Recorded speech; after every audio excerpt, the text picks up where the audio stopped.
tell you that the food that you brought to the party last night was wonderful. It made me think about my grandmother's cooking. Where did you get that food, brother?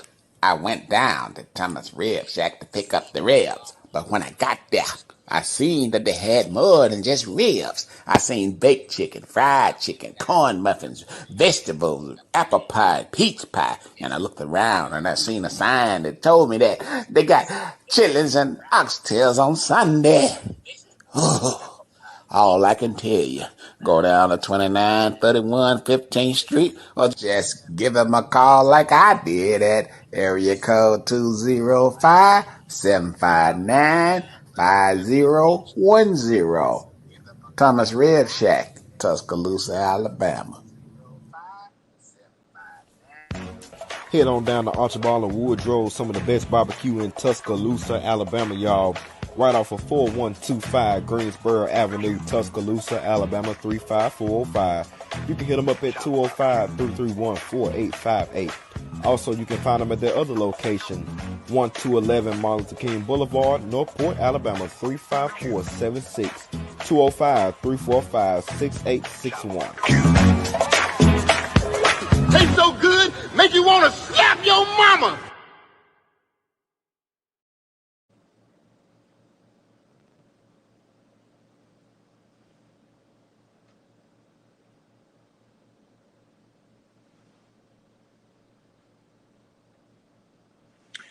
Good evening and welcome to another episode of the all-new T-Town 411 Report. I'm your host, Darren McKinstry, and we're broadcasting live from Kinstry Banquet Hall, located at 5480 Jug Factory Road here in Tuscaloosa, Alabama.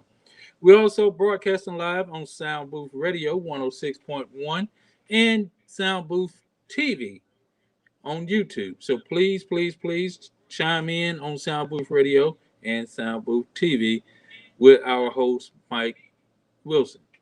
Well, Mike is under the weather tonight. He won't be on the program with us. We want to make sure that we keep him in our prayers tonight.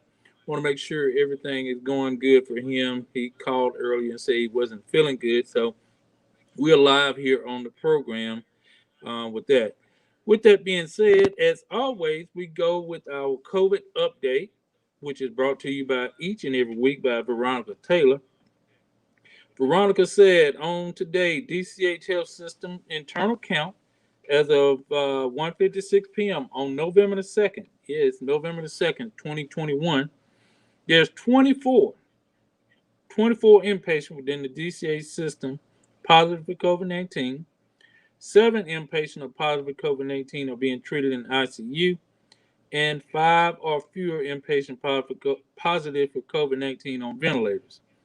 Of those in the hospital, 4 are fully vaccinated and 20 are unvaccinated or not fully vaccinated.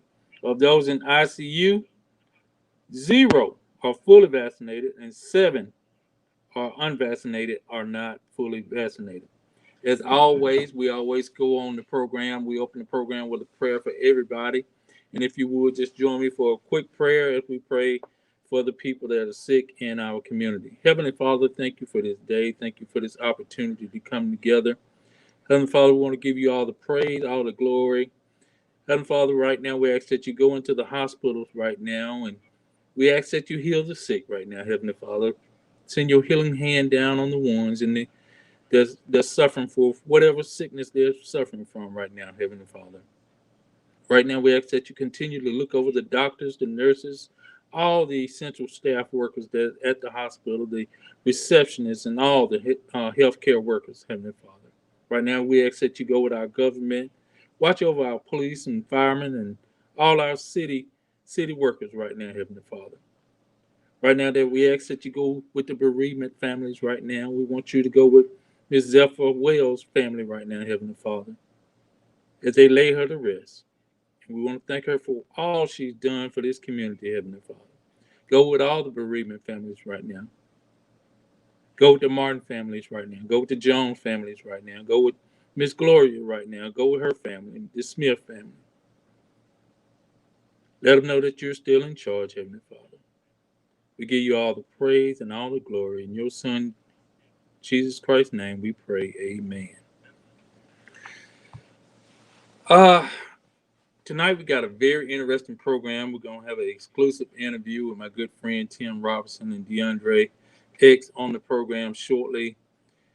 Right now, we are currently consistently having crime in Tuscaloosa.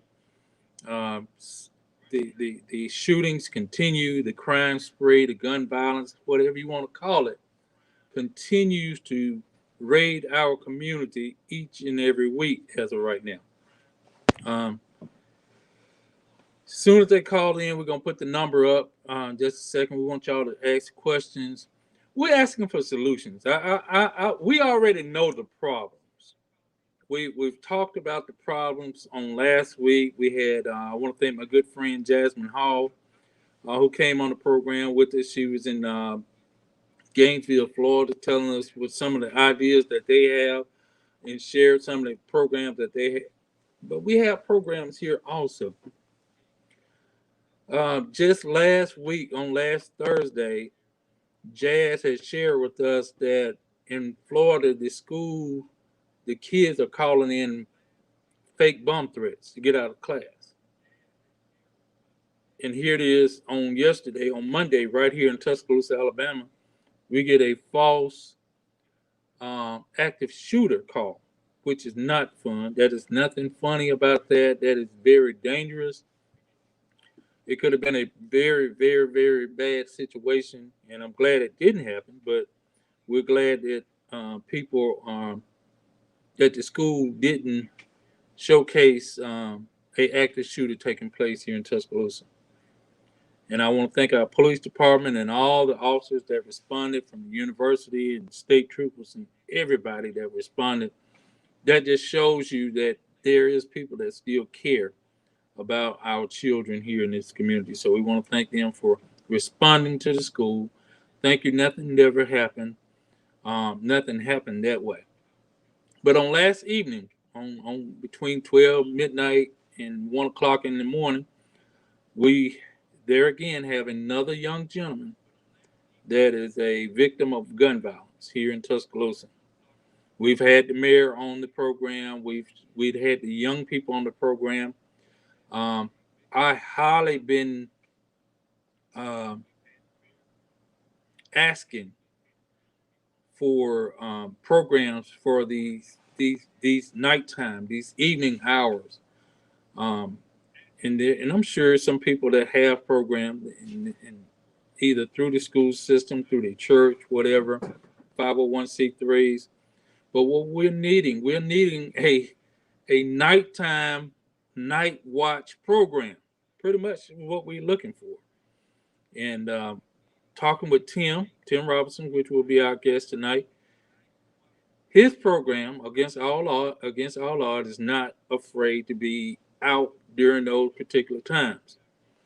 There again, I appreciate what all the ministers are doing, all the police departments are doing, but we're not.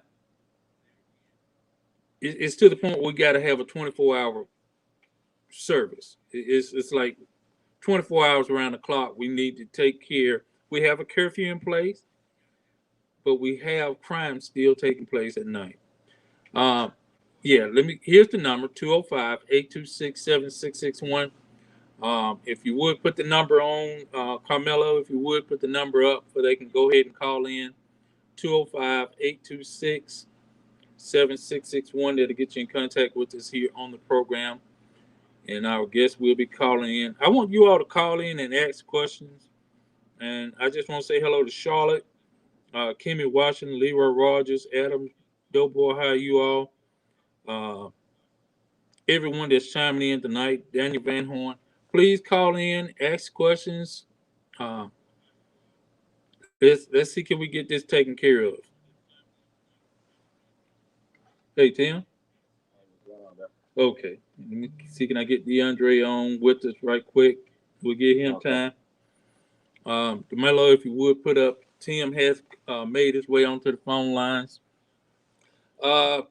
Tim, while we wait on DeAndre chime in. Go ahead and tell people about Tim Robinson. Tell him about your eggs. Okay, he's calling in. Hold on 1 second before you get started.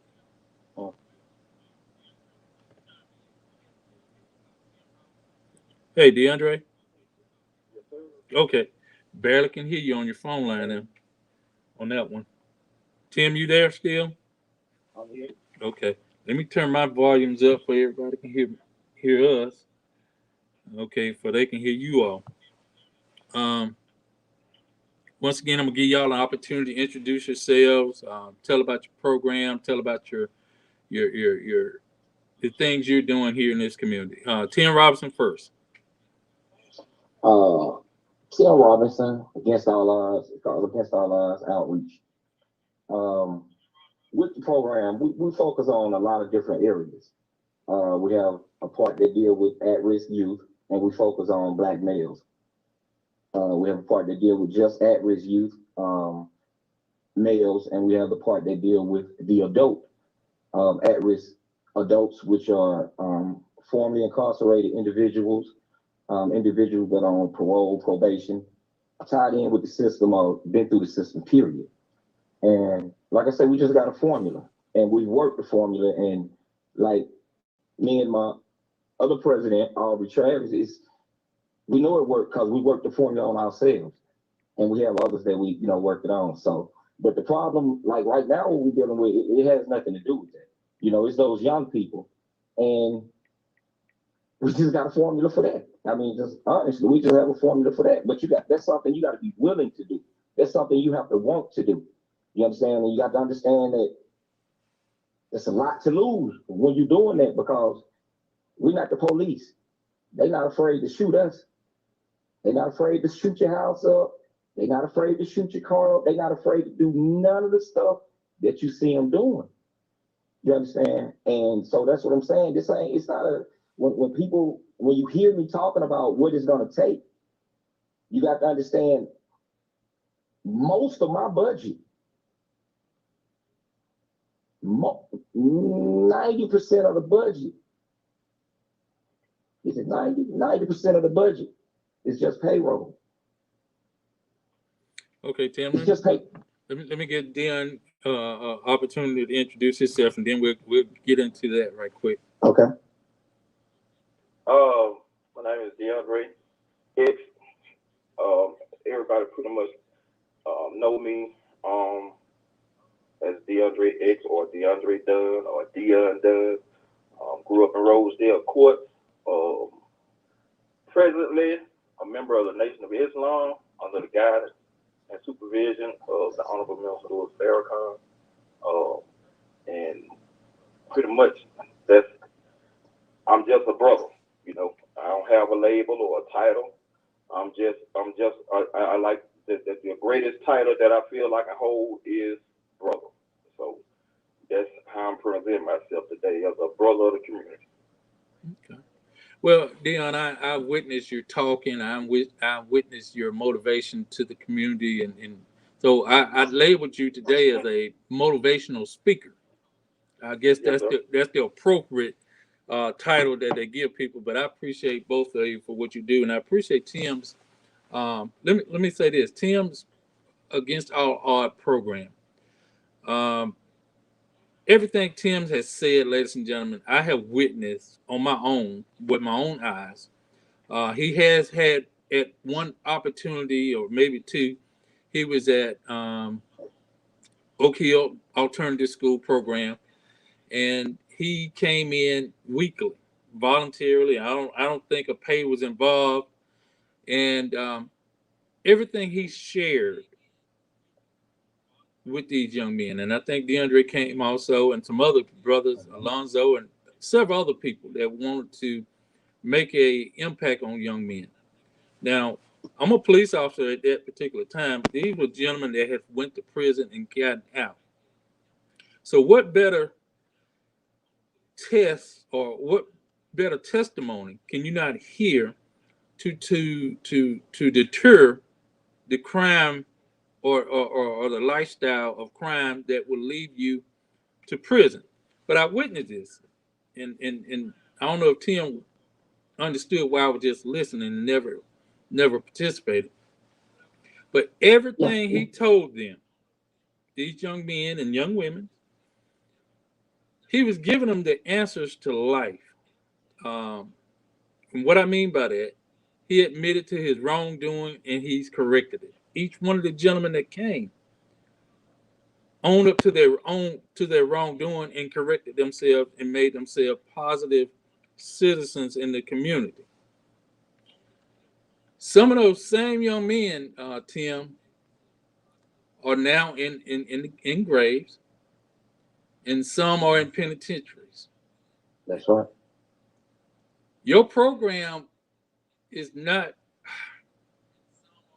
your ordinary program compared to Pride, deterring people from not doing drugs.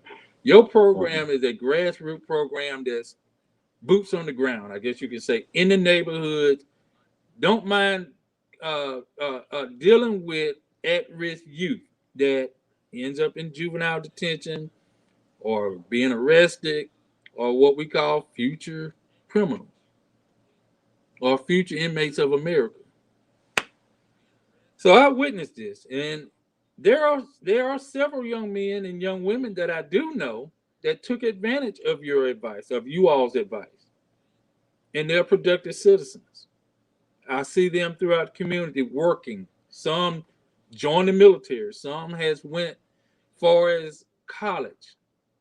So your program, your testimonies of all you all, Alonzo, you, DeAndre, Brother Muhammad from Birmingham, all of you all that came, your testimonies was a success. But now we are dealing with another class. I've been out of policing now for at least 2 years, and there's a whole nother segment of young men and young women that are now not getting that free opportunity of advice. So, what is our solution for that, Tim, in your opinion? Well, like I say, first of all, I never been about trying to do scare tactics with kids because you can't scare nobody into doing, right. Um, a lot of it is personal choices that you make. But we also have to realize that people have to be trained, taught, and educated on how to make a choice. We don't do that with our kids. We don't do that with ourselves, period.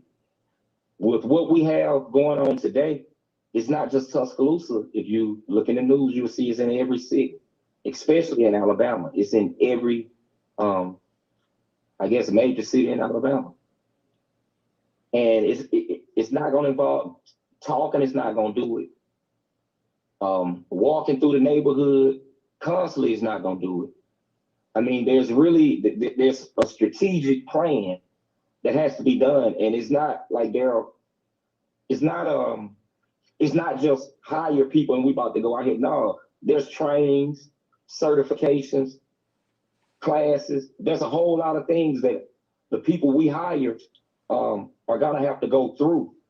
You understand, before they can be passed on to be a part of the program, and a lot of people don't understand it.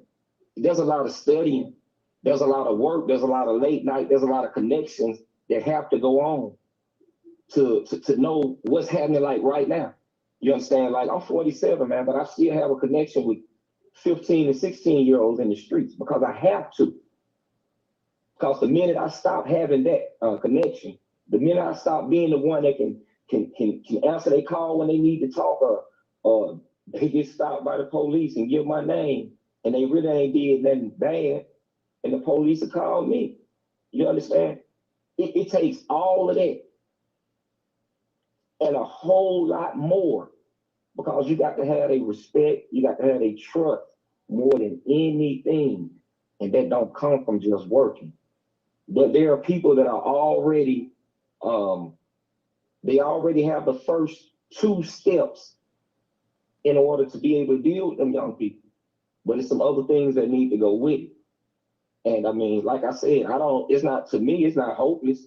It's not hopeless at all, because we have not, when I say we, I'm not just talking about our community, I'm talking about the city as a whole, the state as a whole.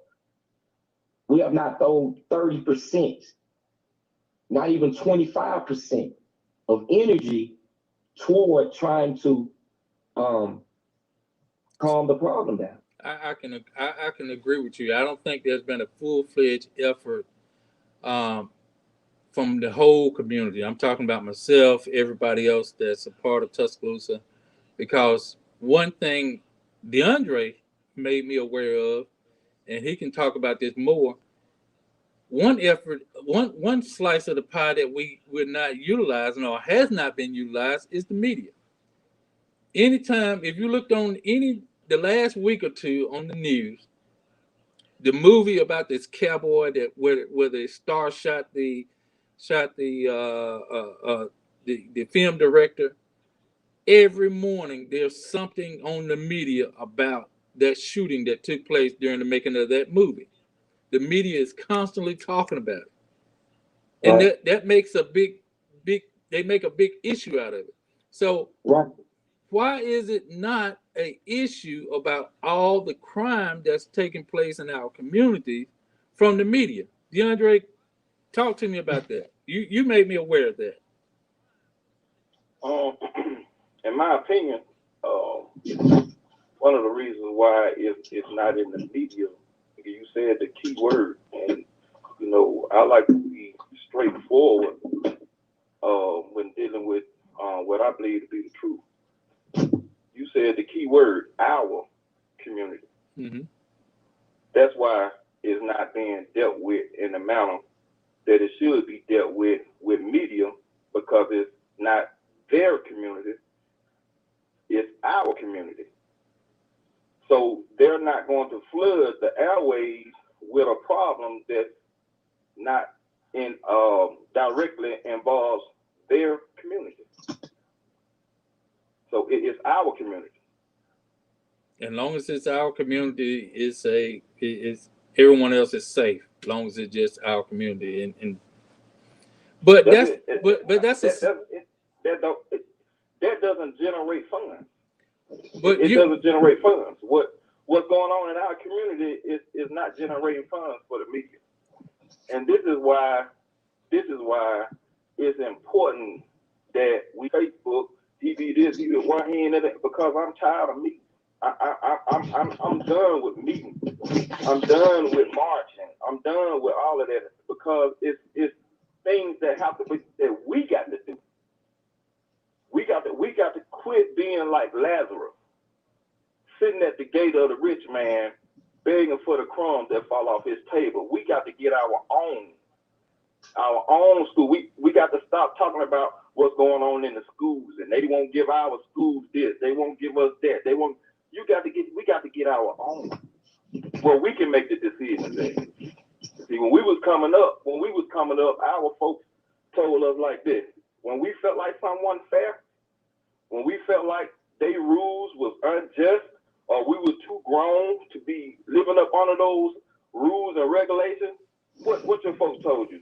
When you want to be grown, when you want to make some decisions, when you feel like something, the things that I'm saying is not right, and you're not benefiting from them, then it's time for you to get your own place. It's time for you to get your own.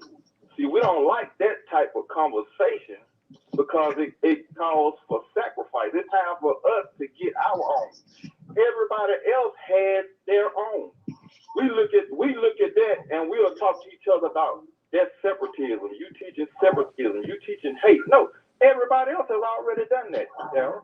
Everybody else has already got their own business, their own side of town, their own schools, their own everything. We the only ones protesting and begging for folks to do right by us, and for us to do right by ourselves. We the only people. How that school with the schools? How that school out there, the old Eastwood? How that school got out there? Talking about the American Christian. Mm-hmm. Bought by the people. Bought by that people. particular when they people. felt like the school system was not serving the needs of their children, and the criteria that were being taught were not beneficial for their children, they pooled their resources together and got their own. Amen. You're right. The media is a portion of the solution to me. Uh, I think the more awareness that the more pressure from the media, the more awareness to the city government, the more awareness to putting the pressure on the people that can do or will do more. Um, Tim was bringing up something about finances, and let's talk about the finances, Tim. Yeah, well, like I say, Darren, and like now, like I've never asked the community to donate nothing ever but time.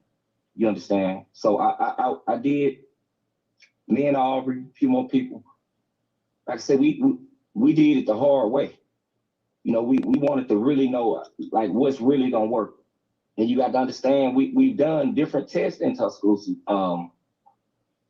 Me and an old friend of mine, Reverend Earl Harris, we opened the first computer center for ex-felons. A lot of people didn't even know about it. And we sent them to school to C.A. Fred. We had a connect at C.A. Fred that they let them go to school for free. You know what I'm saying? Like a lot of stuff like this went on, things that we had been doing. And I ran an ex-offender program in Tuscaloosa, over behind Central East. It was a guy named Steve Wilson. It was actually another program, but I stayed on what I was trying to do. So he started showing me how to run. And, so that's how I started learning more about it. But I used to think that you can get out there, donate your time, things was going to change and happen. But no, it's way more to it than that. I can't expect Dion to be able to come from the coal mine and put in 12 hours on the street because we got a real situation. I can't expect no person, you understand, that has a family, no man that has a loving family or just has himself to put their lives on the line for nothing. I did all that for years. I can't ask nobody to do that. The same way, if the Tuscaloosa Police Department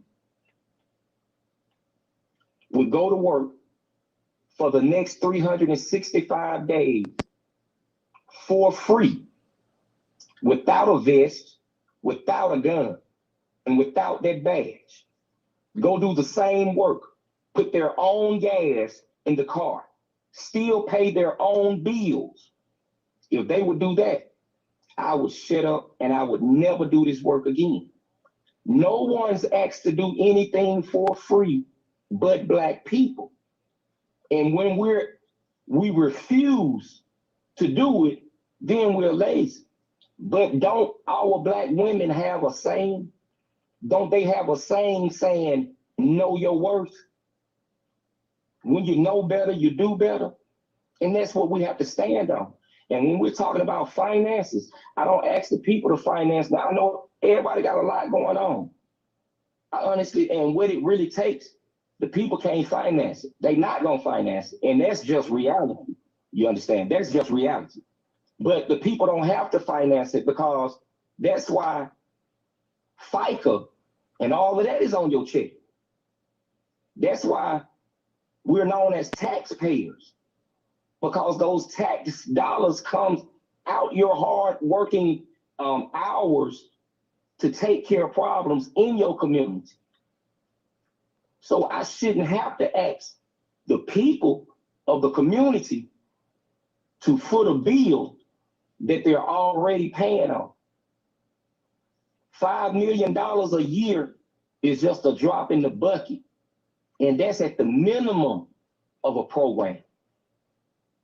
You cannot run nothing that's real for anything under that when you're talking about you have employees. We're not talking about paying employees $25,000, $35,000. That ain't no money. That ain't no money. If you want people to go to work for real, if you want them to put everything in it, they got to know that you got their back.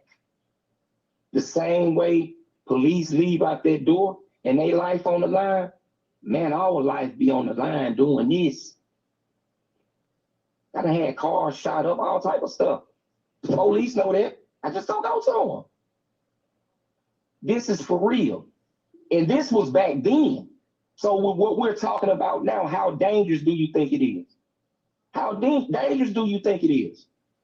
I agree with you. It's dangerous. I mean, we got to be willing, again, the old saying. You either, and it's too late for it now, you have to finance their dreams or you're going to live in their nightmares. And that's what we did. We part of the problem too. You know, I never leave us out because a lot of us was part of the problem. You understand? We didn't create a problem, but we helped build a problem and we left it. That's why I always dedicated my life to it. Because we don't know who watched us. Man, I was prepped for this before I even went to prison. When I lived in California, man, my uncle prepped me for all of this. All of this. I just never knew what it was for.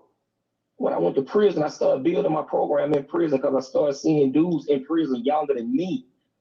And the situation was real bad. And again, right now, me, Dion, everybody in the city can get together as much as we want to. Okay. That's not going to stop the problem because it takes a consistent, it's on a just like on the clock. You know what I'm saying? And it's easy to get to the problems because we already, it's easy to follow the problems. So like what Dion said, it's kind of like a reverse too as far as there's no money showing what the tragedy is going on in our community on the news. He's right. And keeping it quiet is making a whole lot of money for a whole lot of people. That's what we do. Do make sense. Dion has a particular solution idea of skill set teaching. And let me say this. Let's picture a whole pie, y'all. Now, all kids are not drug dealers or criminals. So we're not going to put everybody into a particular barrel. But you got some kids that just don't know what they want to do in life. What about those kids? So Dion might say he think offer them a skill set. There are some might want to be military persons. There are some are college.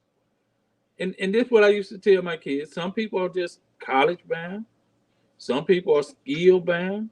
Some are job bound. Some just don't want to do none of the above. But you got to make a decision on what direction you want to take this. Dion's segment is about skill set. Dion, tell how learning your skill helped change your philosophy. And last week, we said this on last week, that Dion was and Tim both were part of a alternative program that was here in the city school system, which pipelined to prison, which pipelined to knowing better and becoming productive citizens. Dion, tell me about that segment of offering more skill sets or giving the kids the opportunity to use their hands.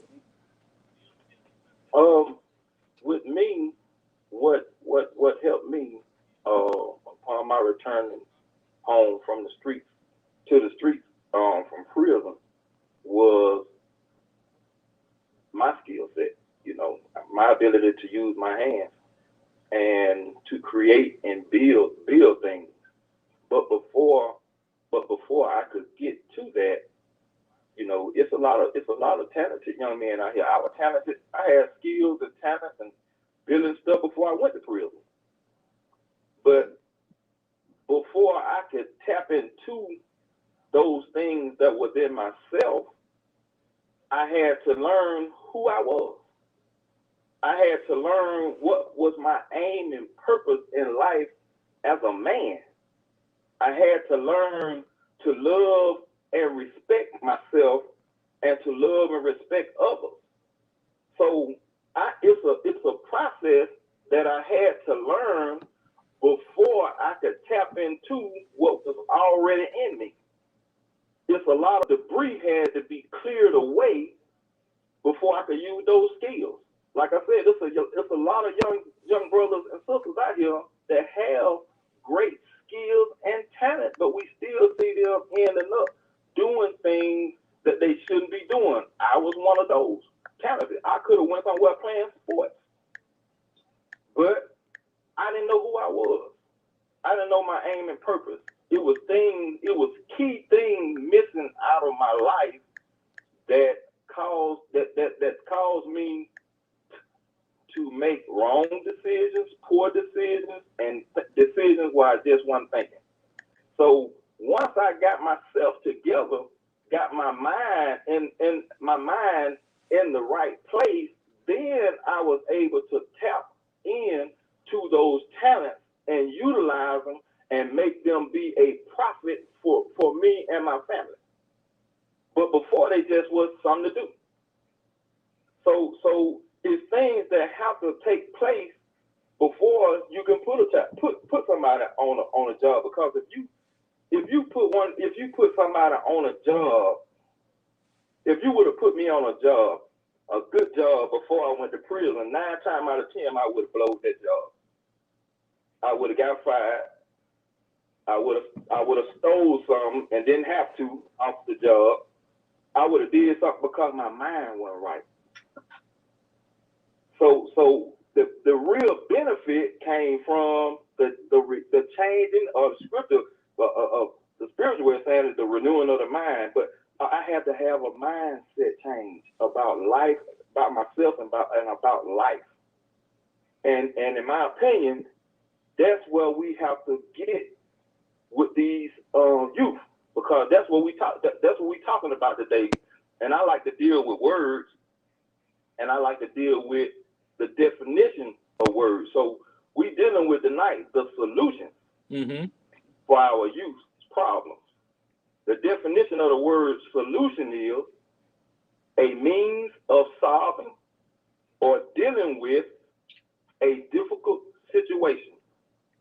In the word solution, in the definition, we said something about solving. The word solve means find an answer to, explanation for, or a means of effectively dealing with a problem.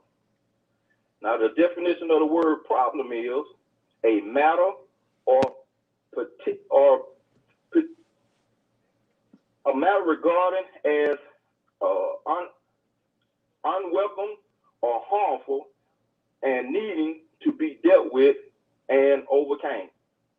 So what we're supposed to be dealing with tonight is to give our youth a means of solving the problem that they have, overcoming their problem,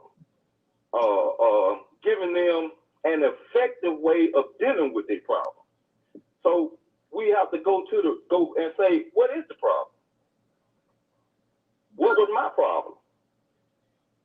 I thought I knew what the problem was. But once you really do the research, I like to deal with statistics too. The statistics say this is the problem.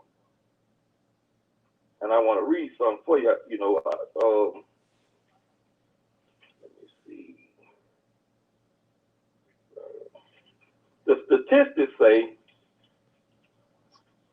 that 71% of children who come from fatherless homes have decreased educational level, problems in math, reading, academics, scoring poorly on tests, thinking skills, increased levels in social and mental behavior. 90% of runaways come from fatherless homes. You got 200 children who come from fatherless homes are 279% more likely to deal drugs or carry firearms for offensive purposes compared to children with their fathers. 85% of all children which exhibit some type of behavior disorder come from fatherless homes. 85% of youth who are currently in prison grew up in a fatherless home. 7 out of 10 youth that are housed in state-operated correctional facilities, including detention and residential treatment centers, come from fatherless homes. 71% of high school dropouts are fatherless homes, children. They have more trouble academically, scoring poorly on tests, and reading. 72% of adolescents serving sentences for murder are from fatherless homes. I can go on and on and on in the statistics, and it all gonna say a big percentage of what our problem is with our youth. The root of it says they come from a fatherless home. So now we talking about a solution for the problem of our youth. So if we're gonna go to the root of the problem, the root lay within the household, dealing with getting the houses back in order, teaching men and putting things back in order in the home. This is what the statistics say. So if we gonna solve their problem, if you go deeper into this and go into the definition of words, we talking about mental health. When we talk about mental health, we say mental health is real. When we deal with that, when you do the research and do the statistics and break down these words, it's gonna go all the way over into children who are having mental health issues. Girls having children under the age of 16 and dealing with being molested and all that. Fatherless homes. It's all gonna go back to fatherless homes. So some of them, now we said dealing with solutions. This is not all of the problem, but the statistics say this is a big part of the problem. So the solution lay within fathers. If the statistics are right, and these statistics are the same around the world, okay, especially in the Black community. Taking that data, and Tim, back to Tim, taking that same data of fatherless homes, high risk neighborhoods without, of course. Could you? What I want to ask is, could you take that same data, which you probably have your own, and submit something? Now, I hear you, of course, always submitting things or had submitted things to the city government here in the city. Mm-hmm. And I know some things got, well, I take that back. I know a lot of things has to do with politics and personal agendas. But right, taking that same data and asking for financing during the time from our city government here in the city of Tuscaloosa as an experiment of time, because here's what I say. I've seen where they utilize law enforcement in public housing for a 4 or 5 year period, and things seem to have gotten better at one point. But after you withdraw the funding, it's like you're taking the chain off a bulldog and say, go get them, or do what you want to do, in other words. Right. So for you, would it be feasible to say, I want you submit a trial basis, I guess, of your program to the community or to the city to show what your program would do at a cost? Are you willing to do something of that nature? Yes, we're ready when they're ready. Now, but yes, we're we're planning it right now. You know what I'm saying? It's been some talks, so we're planning some stuff right now. Okay. But the city is just the first part of the puzzle. The city is not the only entity Right, that's gonna have to be a part of it. right. I was gonna say the Because same the thing. city, right? Because the city is not the only people that are housing these problems. It's a state So problem too. yes, it's, It's a state and federal problem, but the funding is trillions and trillions of dollars that they're sending out at, at, at and people taking advantage of, and I ain't gonna get into all that because that'll be a right, whole nother subject. right. No, right. Could be used in programs such as Against All Odds, against for and I don't think Dion have a 501c3. I'm not sure. I never heard him talk of it. But putting more programs to work in our city or giving funding to more programs in our city because there's already a program. There's some program for athletes. You got the Barnes YMCA. You got McDonald Hughes Center. Those are daytime programs. You got PAL, but there's nothing concentrating on aftermath, the And see, Dale, nighttime. this is our thing. I mean, we don't have no problem with telling people. I heard that it was said on a show the other day that there's other programs. Against All Odds hasn't been funded because there's other programs in the city like Against All Odds. And I'm just saying, like, with Against All Odds, we don't, and what Dion is saying is right. There's several problems we have to address. But Against All Odds, we don't want the ones that's talking in school. We don't want the ones that's talking back to their mama. We want the ones out there walking around with them 100-round drums. We want the ones that's going on them prescription drugs right now. We want the ones that's gangbanging. We want the ones that ain't afraid to let them shots go.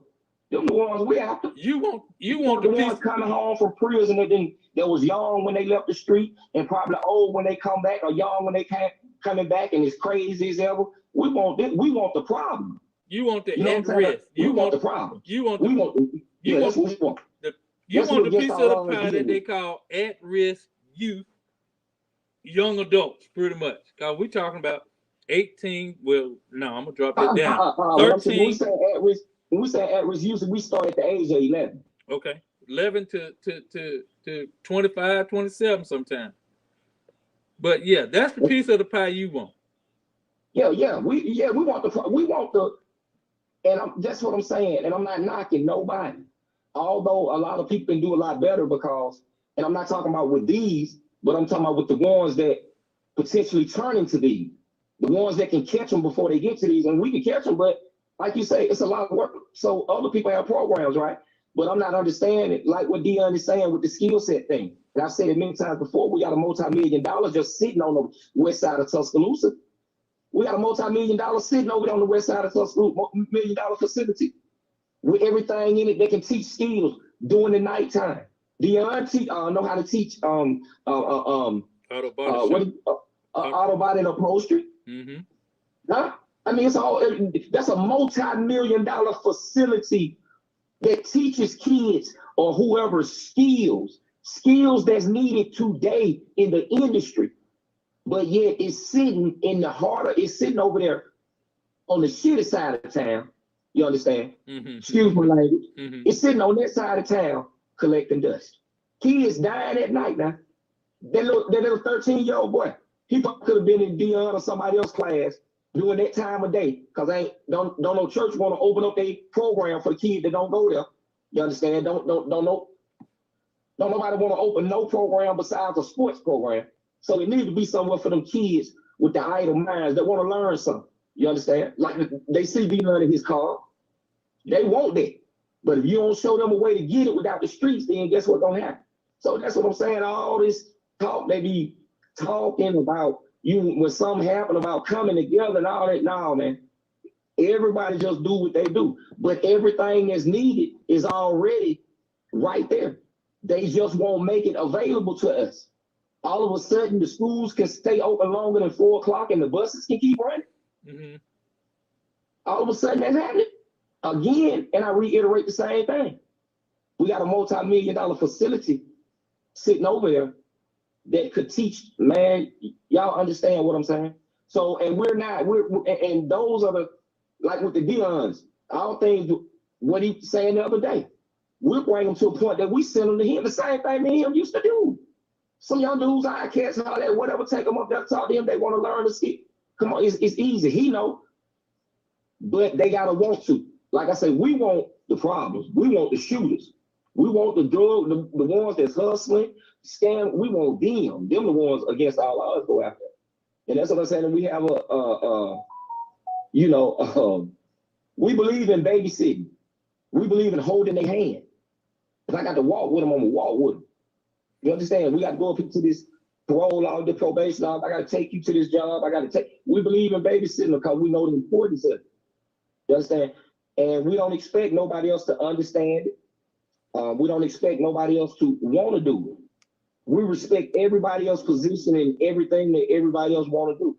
All we're saying on our end is everybody else had their shots. Everybody else got a chance. Yeah. As far as what the mayor said, he put millions of dollars in the community into programs so black boys would not feel hopeless. All these people with degrees and connections and things of that nature, they got their shot and it did not work. Don't be mad. Don't be mad because I sat back and studied and watched long enough to know. You understand? I remember I went to talk to a black, this brother in Tuscaloosa. He used to, I don't even want to say his name, but he's respected. And he had a position there. And when I first got out, I went to talk to him about what I wanted to do. This beside them other dudes. I went to talk to him about what I was trying to do. And at the time, I took what he said wrong. I never told him that. But later on, I understood what he said. I sat in his chair in his office, man, up at that county jail. And I told him, and that brother told me, he said, Tim, man, I respect you. He said, but let me tell you something. In this town, you better get your own money first. And you talking about saving us, and that's what he told me. And I always respected him because he had he was a narcotic. At that time, he was a major narcotic. And he was one of the narcotics that bust me. But I had respect for him because of the way he handled his business, and I just personally knew him and watched him. So, and later on, I understood what that means. And that's why, like I said, Dion, them and all them, we know the community. I mean, that's something that's the reason I don't even focus on it. The money's not going to come that way. It's not, it's just honest. We're going to rather spend money on the shoes and the clothes. It's just what it is. But it's money out there for everybody program. Anybody that has a serious program, it's money right there in that city for it. Millions and millions and millions. That's all I'm saying. And I think it's time that the city, and like I say, we asking for $5 million per year for the next 5 years because it takes that long just to get it turned around.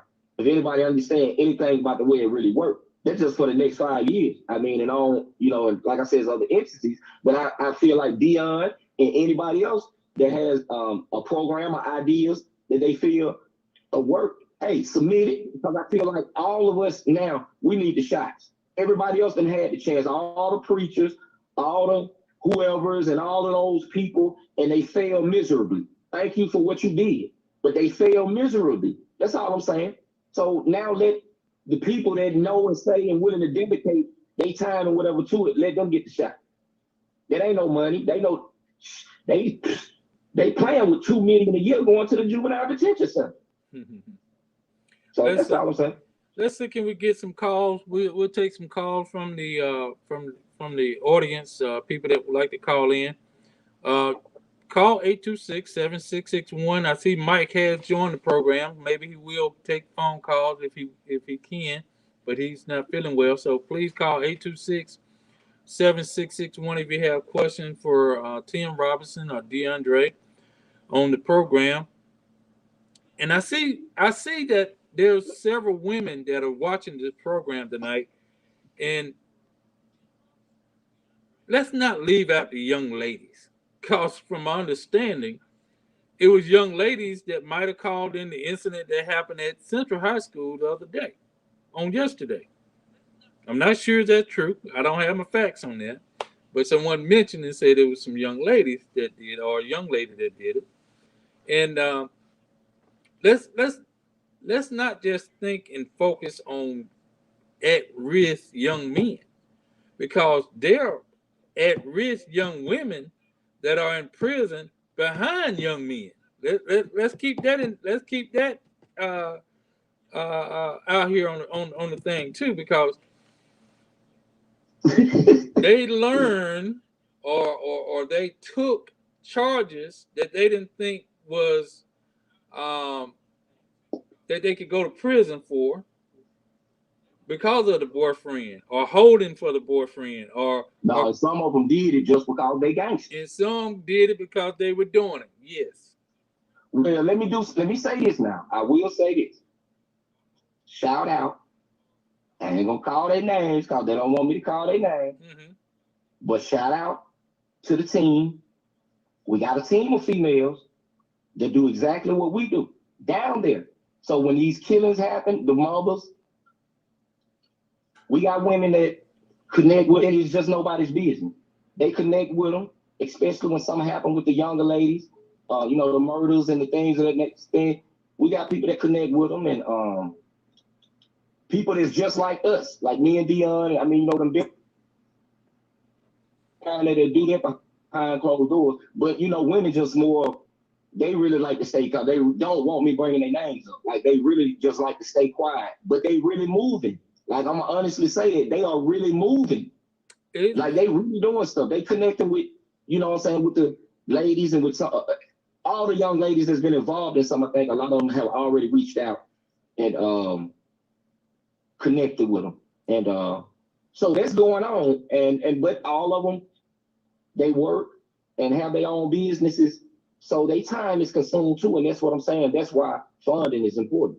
Well, I just don't want us to leave out or the mindset of we just focus on young boys, at risk boys. As I said, I see this as a piece of pie, and It is I slice this pie up right. in different areas, because there's some that's gonna be sports, there's gonna be some that is book smart, there's some that's gonna be skillful, there's some just want a job, some Right. just want to be at risk. And then there's some that might want to be military. You see, just like all these slices of pie need to be addressed, and some might just want to be spiritual minded. So let's don't be afraid to just, and I say this all the time, let's don't always focus on the worst of the worst, because there's some good ones that say, I want to get bad so I can get the same attention that JoJo got, because JoJo told a gun now. You know what I'm saying? It just, let's don't put all our focus and energy on the wrong when we got some that's doing right. So we want to make sure we keep them motivated at the same time. Yeah. Jesse How Curtis y'all, on the phone. Go ahead, Jesse. hey, how y'all guys doing? Sorry I'm late. I had a lot going on and everything, but I don't know what I missed, but it sounded like I came in on some of the stuff that's extremely important. And my take on some of the things as I spoke and made my opinion, clear at the meeting last week. I think as you speak, yes, we got a lot of people that are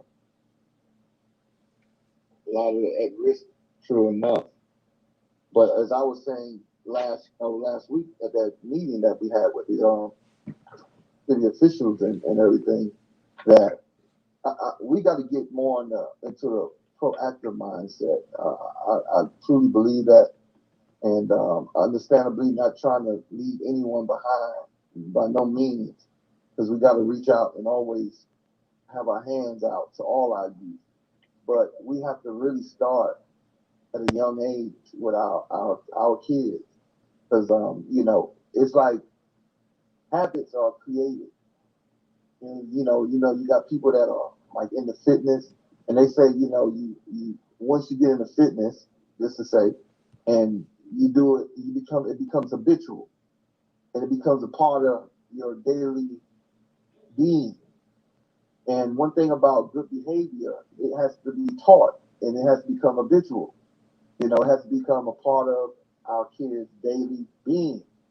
And what I mean by that is, we just can't, we can't always just reach out for, kids of a higher, a higher age in their early teens or mid teens. Now we got to start young. We got to start creating these habits, showing our male presence and showing the good and the positive images of black men to our young black boys, because that's something that they don't see and don't have enough of. If you see it, you can be it. If you do it, then you can become it. And we have to put those images out there for our young boys in order for them to learn how to strive in a positive manner, because the positive becomes habitual. And we all know the only way a habit is formed is you have to keep doing it over and over. It has to become repetitious.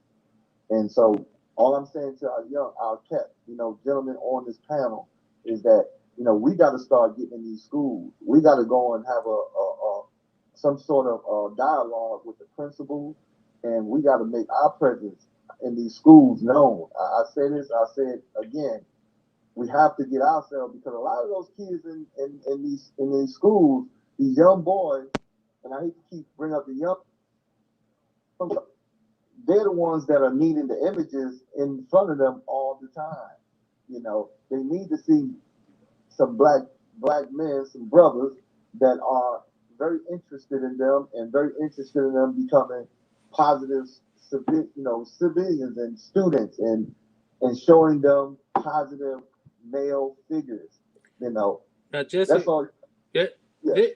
That's taking place right now. I mean, Rodney Pelt program it has started something on, I think, at Eastwood, greeting and being a part of the students during the day there. So we just gotta. Here's what I see a problem is, and I think some of the women gonna agree. There's so many different people doing so many different things that nobody knows what's going on and when. It's not coordinated. No, it's not. And I'm not knocking anybody. No, I'm not knocking it. It's not coordinated enough. I didn't know anybody was, had that sort of system going on. And the thing about it, what I did here is that these guys are meeting, once one day out the week or something like that. Mm-hmm. It needs to be more than one day out the week. I mean, it needs to be a regular. It needs to be every day. They need to see these images every day, and it can be done. A lot of us out here that are retired, that we have the time. If we don't make the time, all I'm saying is that we have to create these images on a regular. It has to be seen all the time, because these kids haven't been getting it, and I can't stress it enough. We have to put ourselves out there on a regular, not just once a week. I commend them for that once a week, but that once a week needs to become 5 days a week. And it sounds like a lot, but it's going to take a lot.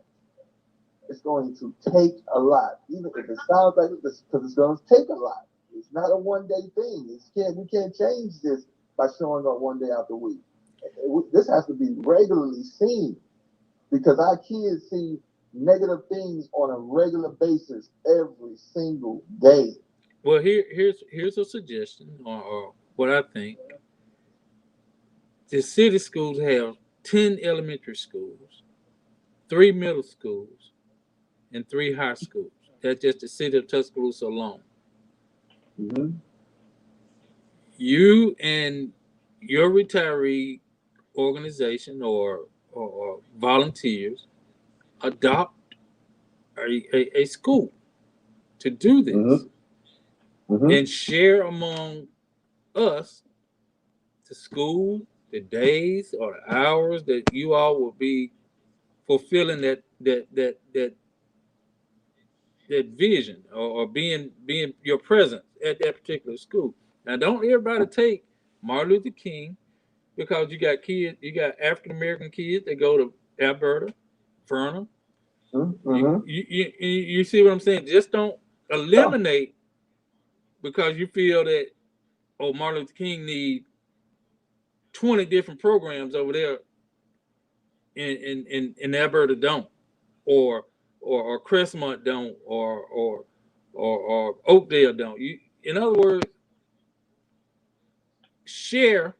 Once we share the particular schools that you adopt or take upon yourself and go through the right protocol, then I think that will be that will go a long way amongst everybody. But here's what I've seen, and I got a question for DeAndre. There's a breakdown in the human in the adults of sharing the care. Yeah. You on Facebook sometime daily or sometime during the week, you wouldn't see that if you're not a friend with Rodney, that what Rodney is doing, that you know what's going on. There's got to be a similar page of networking going on, some kind of shape, form, or fashion. Just like, okay, every church now does what they call junk or trunk, treat or trunk, or trunk or treat, or whatever. Every church does that now, almost. Mm-hmm. So just like every church is doing junk or trunk or trunk or treat for trick or treat, we got to do the same thing. We got to improve our adult communication skills. And I heard this the other day at the meeting. We got to put our personal agendas and dislikes aside if we are for the children.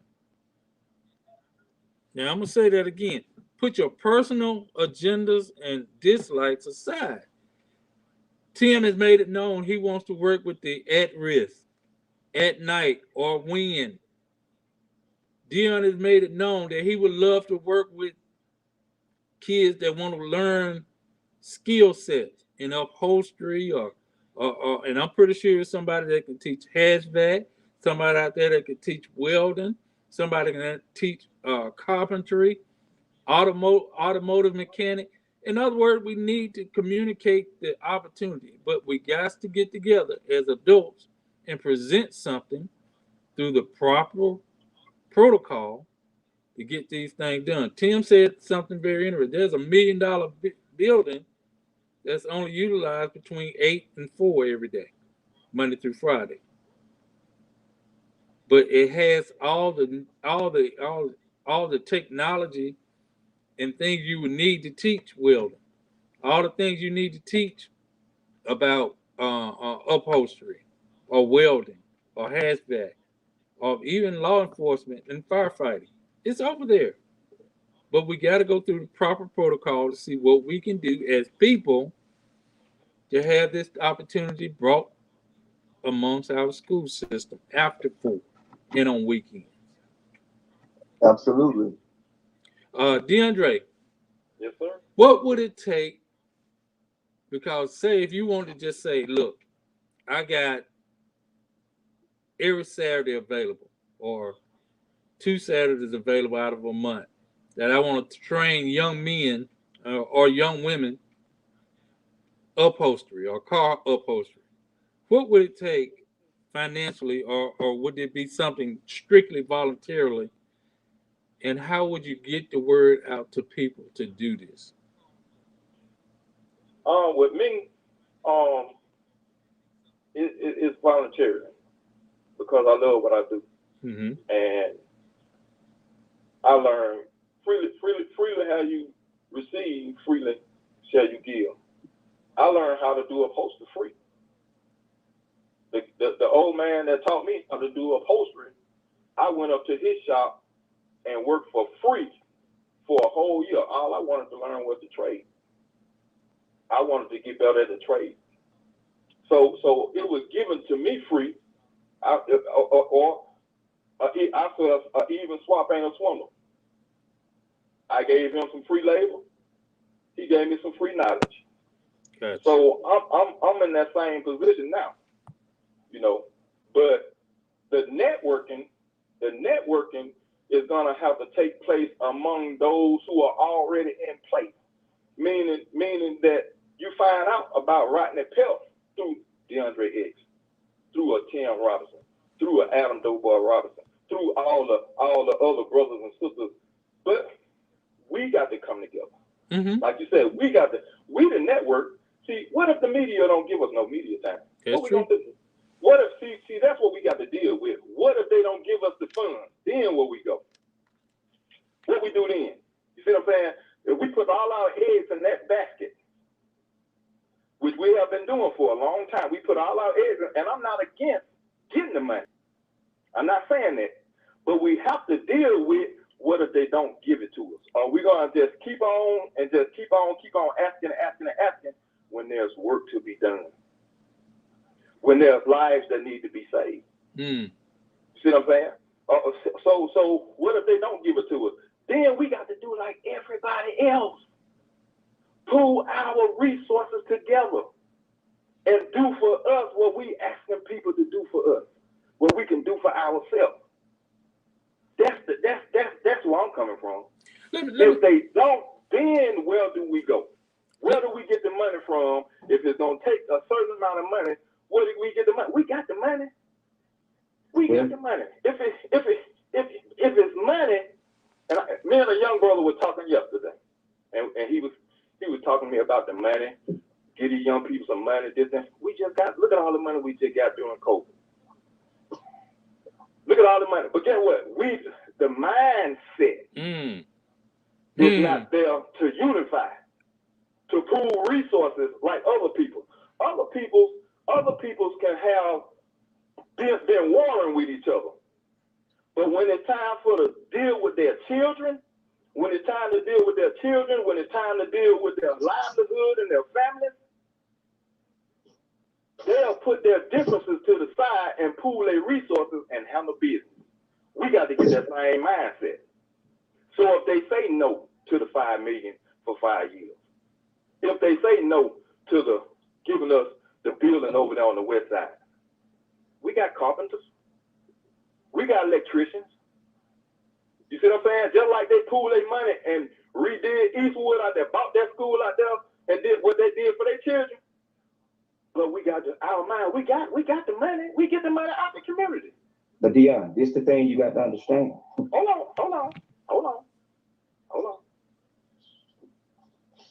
We got to depend on self when all else fails. We got to depend on self when all else fails. Because guess what? And this is what we got to look at. We got everything we need among ourselves. We just got to unify. The church ain't going nowhere without the Muslims. The Muslim ain't going nowhere without the church. The church, the Christians, the Muslims, the Baptists, the Jehovah's Witnesses, ain't nobody going, because guess what? Nobody has 100% success rate. That's a fact. Known fact. That's a fact. No program that we can start today is going to have 100% success. Nobody can guarantee that. Me, Tim, Cassius, Christians, Muslims, nobody ain't got 100%. But we all have something to offer that's valuable to our community if we will pool together and do what we do best. What the statistics say the Christian best at dealing with the youth. What the statistics say the Muslim best with dealing with the youth. What the statistics say Tim is best at dealing with the youth. You see what I'm saying? Then we pool those resources together. Then no one group have to do or burn themselves out working too much, because we gonna hit the problem from every angle. Every angle. We all have something to offer, but we got to stop. We got to stop being afraid to network. Send them somewhere else. You're right. We got to stop being afraid to do that. You see what I'm saying? And we got to stop beating each other across the head with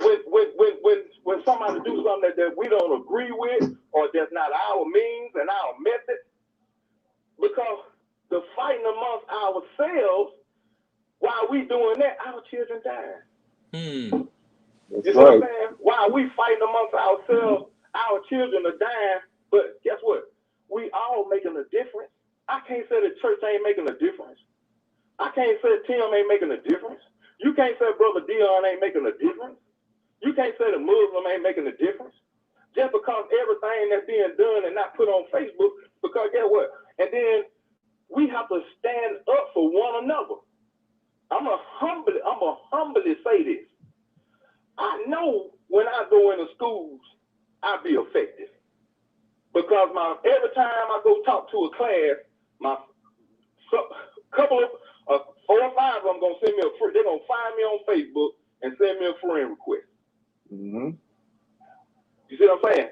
That's right. Okay, but after you go in so many times and you start being affected, then you ain't called to come back no more. You can't come in no more. You see what I'm saying? You can't come in no more. See, now that's when my Christian brother spoke with why y'all pull Dion out. That's right. That's when the Jehovah's Witness said why y'all pull Dion out. That's right. You see what I'm saying? So we have to stand up for each other. Because we all making a difference. And I'm gonna say this again. No one group has 100% success rate. All of us have taught the children that they end up in prison. All of us done taught the children that they end up dead. All of us done taught the children that end up with murder cases, all that type of stuff. All of us don't have 100% success rate. So not one of us can put another group down because of their success, because if they have saved not but one, if they ain't saved but one, that one may be one that saved 30. So we got to stop doing that. We got to stop beating each other down, because when we do that, it makes it hard for people to work with you or want to work with you. That's right. We got to learn. We have, guess what?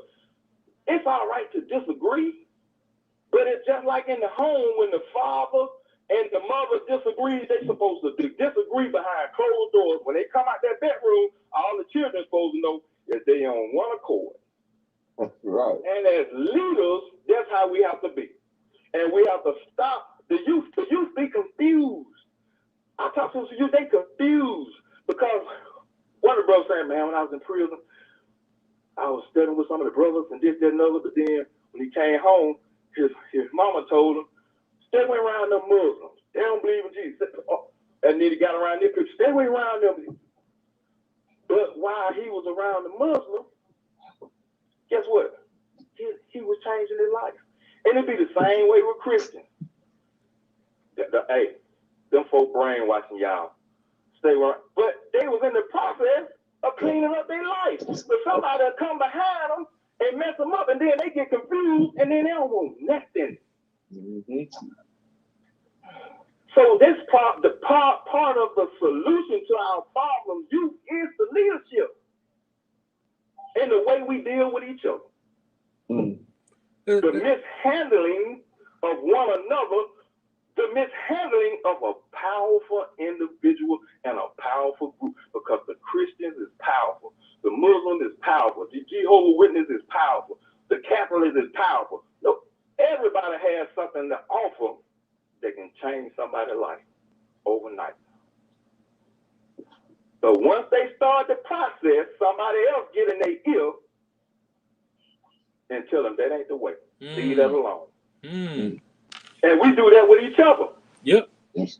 We do that with each other. When we see somebody, when they see, I'm gonna use myself as an example. And if somebody sees somebody talking to Brother Dion, hey, man, that dude ain't real. You need to leave that alone. Hey, don't even go over there, man.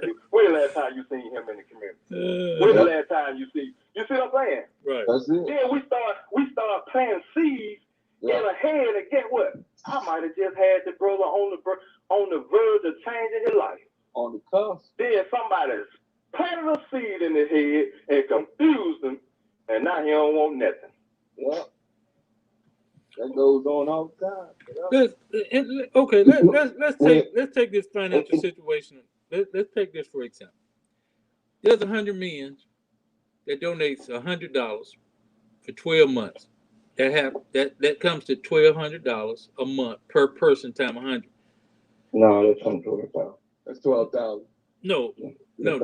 One man pledges $100 per month for 12 months. It's $1,200. Oh, one man. Yeah, right.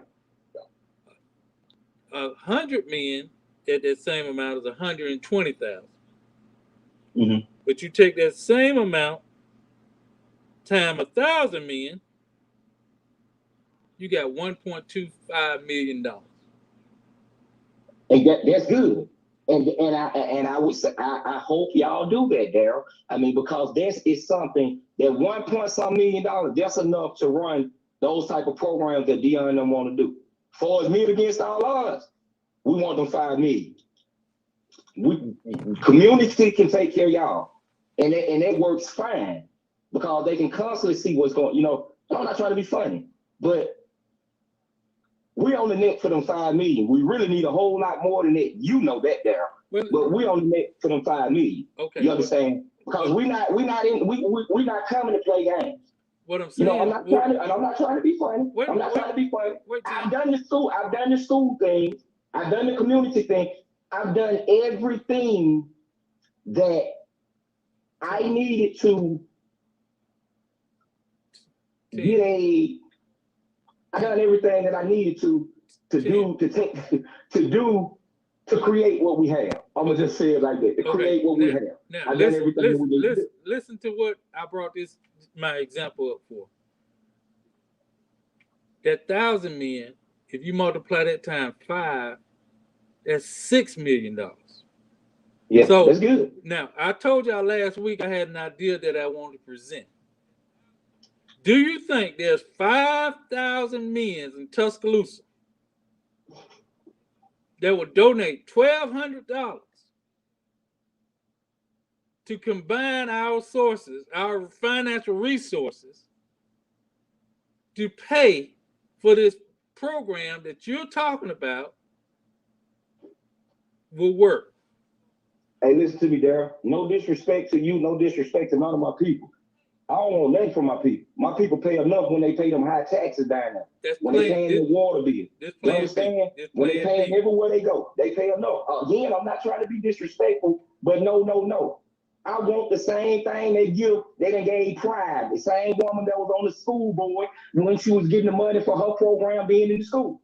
I want the same thing you did to everybody else. The same way they got them that money to make sure that their community was going to stay safe. We want that same money. I don't want nothing from the citizens of Tuscaloosa but their attendance when I need them to be where I need them to be. I want that money from the city and the people who got it. It's simple as that. And that's a good program. And y'all should do that to help y'all to help Dion and all those other programs. Y'all should do that. But I want the money from the city. You're right. So if they say no, then where do we go? The city is not, but see, this is the thing you got to understand. The city is not the only place with money. The city is not the only place that give out grants. But this is the thing about the city.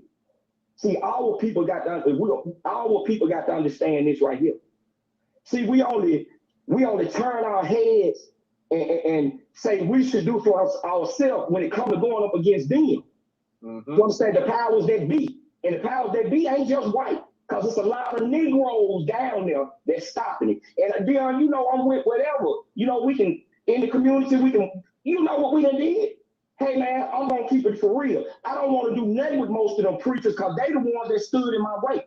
You understand me? They the ones that sat at that table and looked me in my face when I asked for help for all the brothers, not for myself, and told me they was the black power in Tuscaloosa and wasn't nothing gonna get done through him. Man, I don't care nothing about that.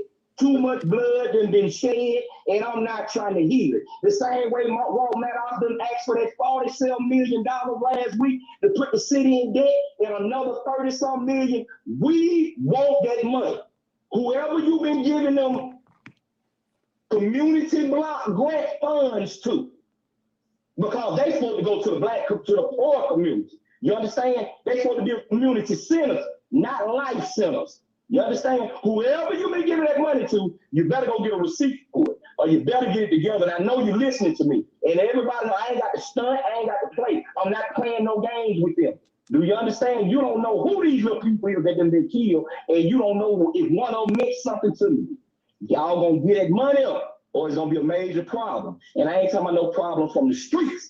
And I'm not playing. It's simple as that. We ain't got to cower down and beg our own people that's struggling for it. No, we gonna get it from the ones that's over there getting all of it anyway. They putting all of it over on their side of town. They putting it all in their buildings. You understand? Every time some come on, they sick their dogs on our community. And don't nobody say nothing. That little girl, if she was a little girl, she ain't number 20-some years old. That woman was damn near, my words about to get so gone on live in front of everybody what them narcotics did to her, and it was wrong. Ain't now one of them preachers stood up and said nothing about that. Ain't now one of them black leaders that stood up in front of everybody said nothing about that. I don't want to hear that talk there. See, because now I'm on my minister fair, because I don't want to hear none of that, because it's too late. The only reason they want to unite now is because they know some real heat coming. I don't want to join with you. Deal with the heat that you got coming, but in the meantime, get that money together so we can hire our people and save our people in this street. That's it. All that other stuff, I'm not trying to hear. That's fine for y'all. I'm not trying to be disrespectful, because y'all should do that, because there's a lot of men in the community that need to give something up. But as far as that murder going on, as far as them problems going on, see, before them grown men turn to adult offenders, before them little boys committed them adult crimes, they was on juvenile probation first. They went through city programs first. So when the mom and daddy couldn't handle them, because the daddy wasn't there, then the state and the city took over. And when the state and the city took over, they flailed them babies. Tuscaloosa has one of the worst school systems it is in Alabama. They flailed them babies. So where the hell the money going? Huh? You're sending $2 million, $1 million to the Tuscaloosa City school system that they slide away, send to the detention center. You send another $1 million to the detention center. Why are you putting money into something that's locking our kids up, and you ain't putting that into programs to stop them from going? I want that money. The community ain't gonna give it to me, and I stand on what I say. They gonna give it to me. Let me ask this right here. So what we gonna do while we waiting on them to give us the money? Continue to build. All you can do is build. Because this is what I'm trying to tell you, Dion. Ain't no what they ain't got. Listen to me, brother. We just stood toe to toe. Listen, we just stood toe to toe, Dion, together. I just gave you. Okay, go ahead. When everything you just said about what they're doing with the money is correct. They programs have failed. Some have made it through the program, but some didn't. That's right. But at the end of the day, it's gonna fall back on, if don't nobody give us the money, we can't say I'm not gonna save my community. If I have right now, I'm willing to make the sacrifice that if they don't give up the money, I'm willing to make a sacrifice. If I say I have a truth, I have a program, I have a system that will save the youth, that will save and make our people, put us in a better condition, you can't put no price on that teaching. Ain't no price on that teaching from my perspective. I have to be willing to do that, because guess what? When, like Darryl added up about the $100, if we do a program and people see a success from it, that 100 will give that last number. How many you said, Darryl, at the end? 6 million. That will produce that when people see progress, when people see something happening, when people see lives being changed. People will come from everywhere to help you. Yeah, I don't want the people money. I understand that. I understand that you're saying that you don't want the people money, but everybody don't have. That's what Tim's saying. That's not what everybody's saying. Right. So if we can get some started, that's unbiased, and this is why I be kind of skeptical about the money part. And I'm gonna use Milton Farrakhan as an example. The reason why Milton Farrakhan say what he say and able to do what he do and go where he goes is because he ain't under the table for nothing. The nation take care of him. The nation is funding him, so nobody can say when he teach something that they feel like shouldn't be taught. Nobody can threaten Milton Farrakhan that they're gonna pull a program away on no funds away from up under his feet. When you get involved in these programs dealing with money from government, from cities and all that, that money comes with conditions. I don't care what you say. You're gonna have some conditions. We got to be able to teach our children and bring in whom we please to teach our children what needs to be taught without somebody telling us he can't pull it up to the side. Hey, we don't like him. We can't deal with him. If y'all going, we gotta tell them no. When you getting them funds, this is why a lot of some, and I'm not putting all the churches in their bag. This is why some of the churches can't speak out on certain things because they get money. And there's certain topics, there's certain people that they cannot speak against when they get them grants, when they get their faith-based initiative and all that type of stuff. So we got to get our money put us in a position where nobody can dictate to us what we're going to tell our children, what we're going to teach our children, and how we're going to deal with them. Yes, sir. That's what we got to get to. That's the plan. That's why I'm not, like I said, I'm not knocking you getting the money. But we still, if they don't give us the money, and I'm not saying this, Tim, in a negative way. Oh, I know. The way you're saying it, you're saying that my group is not going to help say that we have the solution. We have the team. We have the know-how to make the biggest difference that can be made in Tuscaloosa with the youth. We have that, but if they don't give me the money, we ain't moving. That's what it's sounding like. Let me tell you exactly what I'm saying. Exactly what I'm saying is this right here. Give me 10 men that can be on call for me 24 hours a day, 7 days a week, no matter what, without the pay. Give me them. But if we can't do that, you understand? So, but on the other end, what I'm saying is, I'm not going to do the work. I'm not going to ask no man or no woman down there to volunteer their time to go out there and be in danger. Again, y'all got to understand, I'm not talking about a program that's in the school talking that you're doing. I'm not talking about that. That's fine. That's what I'm saying. And I pray anybody listening, please get with them and do that with the $1,200 a year per man. I promise you, and get that, and that will work with y'all program. But what I'm talking about, see, the type of program I'm talking about, you got to understand that you can't go off of just $5 million because you got to project 5 years down the road. You understand? So just because we get a donated $5 million, we still got years to go. The difference in we actually with these, when we're dealing with federal and state grants, they rolling in years. We know how many years we got. But besides that, then we go to a matching phase where we go to looking for matching grants. But once we got that first, the door opens up for others. See, they know about the program. You understand? Because we was on the line 1.5 million. And we got about to get everybody tapped in. Steelman tapped in, Shelton tapped in. You know the UA tapped in with Dr. Cassie Simon. Everybody tapped in. The only reason we didn't get it was because Jill Beck got mad at our numbers. The numbers we presented said that 74%, what is it, 74%? 74% of the juveniles that came through the juvenile system in Tuscaloosa ended up being adult offenders. She got mad, telling us we created the numbers, and when my grant writer sent it to her, it was the numbers that they submitted to the federal to the feds.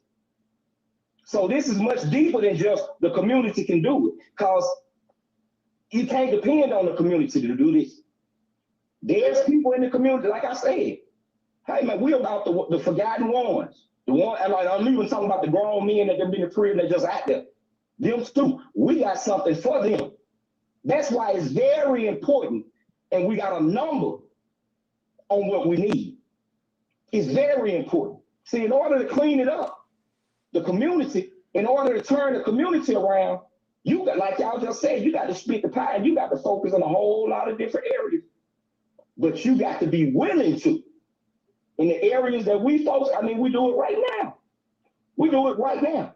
Still get dudes in Texas, Jacksonville, Florida, send them, you know, show them how to sign up. Going different type of school, truck driver. Got a dude in truck, my cousin right now, truck driving. But it's not enough to make a difference. Tim, I believe this in my heart right now. I believe this in my heart. If you come to this city and do what you saying you could do, and let the people see the progress. They say, I believe our people, I believe the leaders, and it don't have to be all of them. I believe it's enough leaders here in the city that will unify behind you and stand up and get you the 5 million. Listen to me, bro. And I believe you. I believe you. But listen to me, bro. Listen to me. Listen to me. And I'm not trying to be funny, y'all. Please understand. I'm not trying to be funny. I'm not doing what the kids say about capping. But listen to me. I don't need nobody to stand up and ask them for no money. I keep trying to tell y'all, people can feel whatever they want, think whatever they want. Hey, man, this God with me. I'm not trying to play. This God with me. I don't need they ain't stood up and did it yet. You understand? They do a whole different talk about me when they up there in that chamber. See, let's go on back to what it's really about.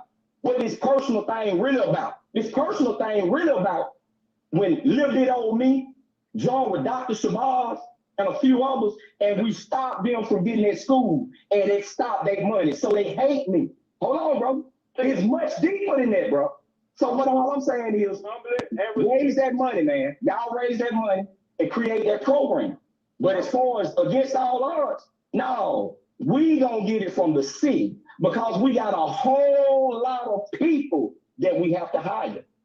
And we can't ask these brothers for to volunteer no time because they already ain't got time or money. And that's what I'm saying.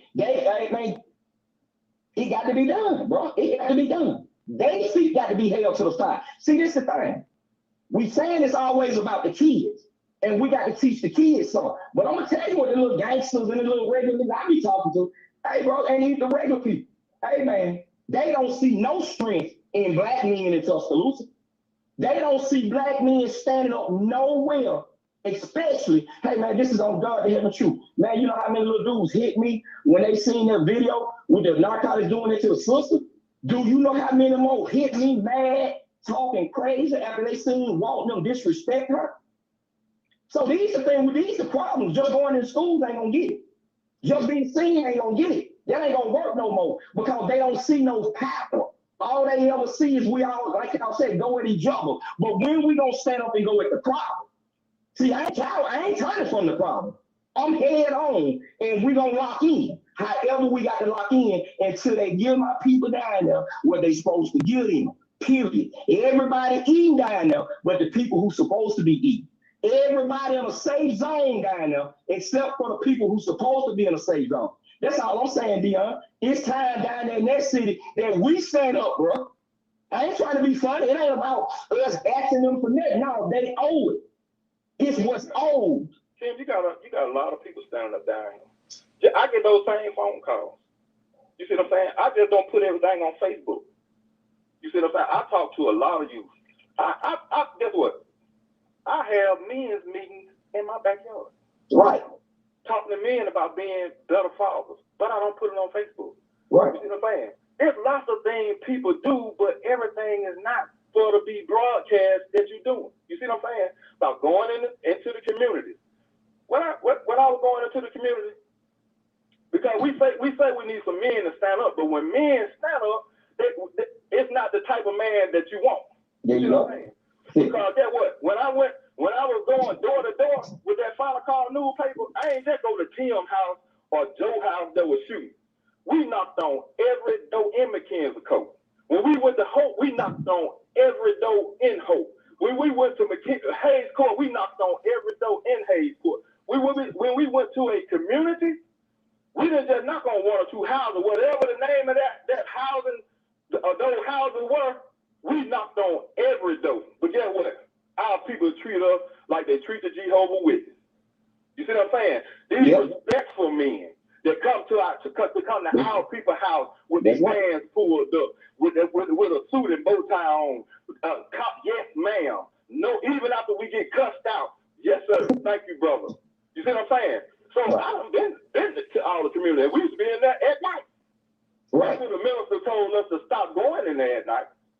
You see what I'm saying? So you have men that stand up, but we want a pacifier. We don't want men. We want somebody to tell us some feel good stuff. We don't want the real solution. You see what I'm saying? Because going back to that, what the program's supposed to be about tonight. The solutions for our youth. Yes, sir. And when we talk about the problem, the statistics say the problem lay within the black man. Like that brother said, we need more men. But when the men stand up, we got to back them. We got to back them up. We got to back them up. We got to bag one another up. Dion, the 1,200 by 5,000 idea came about.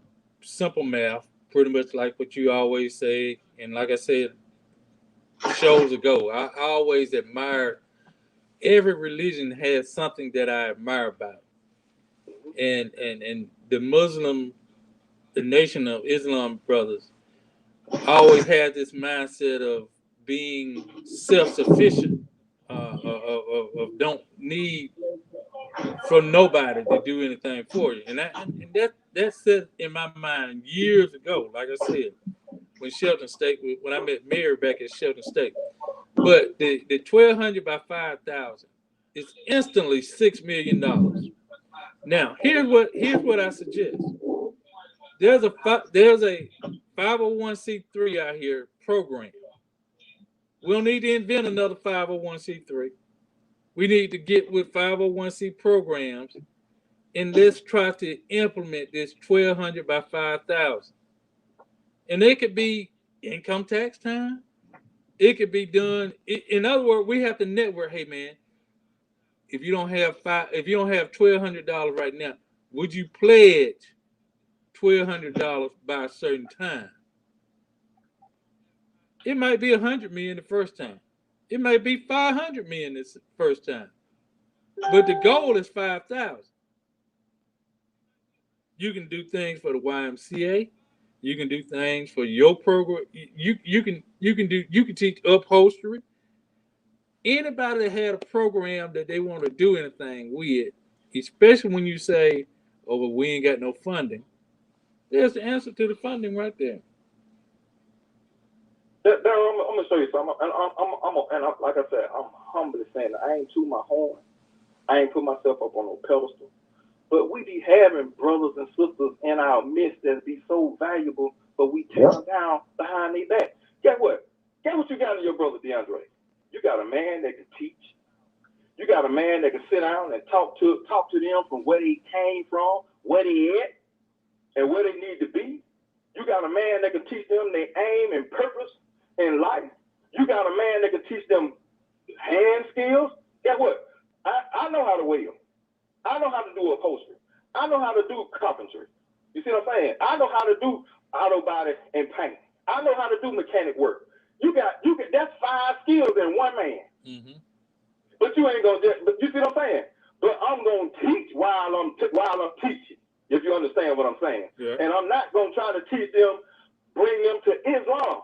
I'm gonna try to teach them how to be a man and a woman. That's my aim and my purpose. It's up to them to choose what their religion is. I'm not going to knock the next religion to try to get them to believe what I believe. But that ain't what we want. That's not what we want. You got all that. You got look, and I said I'm humbly saying that. You got a jewel. I'm gonna say this humbly. You got a jewel in DeAndre, except for one. And guess what? I ain't asking for a dime. No. If we pool our resources and give me some, I'll tell you what, give me somewhere to go. Give me somewhere to go and leave me alone. Give me somewhere to go and leave me alone. And I'm going to leave it right there. I think there's 5,000 people here alone could buy into the idea of the 1,200 by 5,000. If it even means several 501c3 utilizing the resources, it's just a donation, pretty much. Everybody just making a donation towards the same thing. Those people that already have 501c3, they already got your boards. Ain't no need to create nothing new. It's just collaborating the effort to try to make everybody happy. Offer some. I mean, this been the solution. Has been the answer for me. We already know the problem. We can't save everybody. You know that. The preacher know he can't save everybody. Hell, we can't save everybody, but we can save some. And when it comes to financing or refinancing the idea or the concept, this is what we need to do. I totally agree with what you say about a plan B. Do I say the city need to pay some money? I know this city ain't gonna give up no $5 million. They'll give you some money toward a program, but they ain't finna give up $5 million. One thing I know about black women, when she see a man and a man moving something, she'll move heaven or hell for him. Yes. If our women see us making progress, our women will raise so much hell in this city, they'll make them give us them $5 million. Hey, bro, and I'm with you on that, but with that, do something first. Cause they still ain't made nobody answer. You know what I'm saying? See, I don't want to skip around them because these the people I be talking to.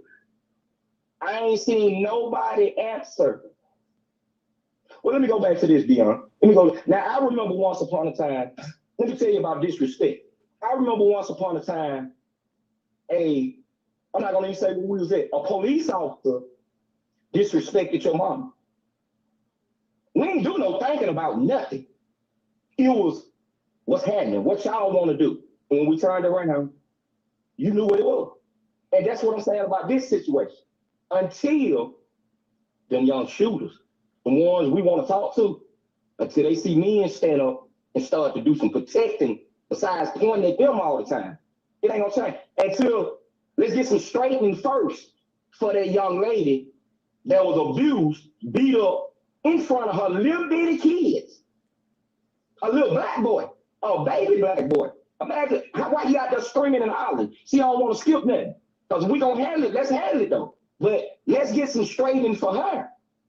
Let's get some that mayor needs to apologize to her for the way he disrespected her on live national TV. See, that's what I'm saying. We can't skip over the ones that need to respect. It ain't nothing about, when we was coming up, the same, it was nothing to kill a nigga, bro. That I kill a nigga and go do me 7 years and come home. Ain't no respect, ain't no value on a black man like that. The reason, no matter how much you stand up, as long as you're standing up against the black community, it won't be respected by the black community. Not them youngsters. Get what on that, Tim?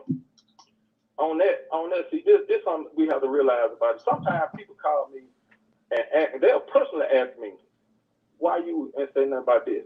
Or you gonna say something about that? Guess what? God didn't give everybody the same assignment, bro. That's right. Hold on. Everybody. That's right. So that's right.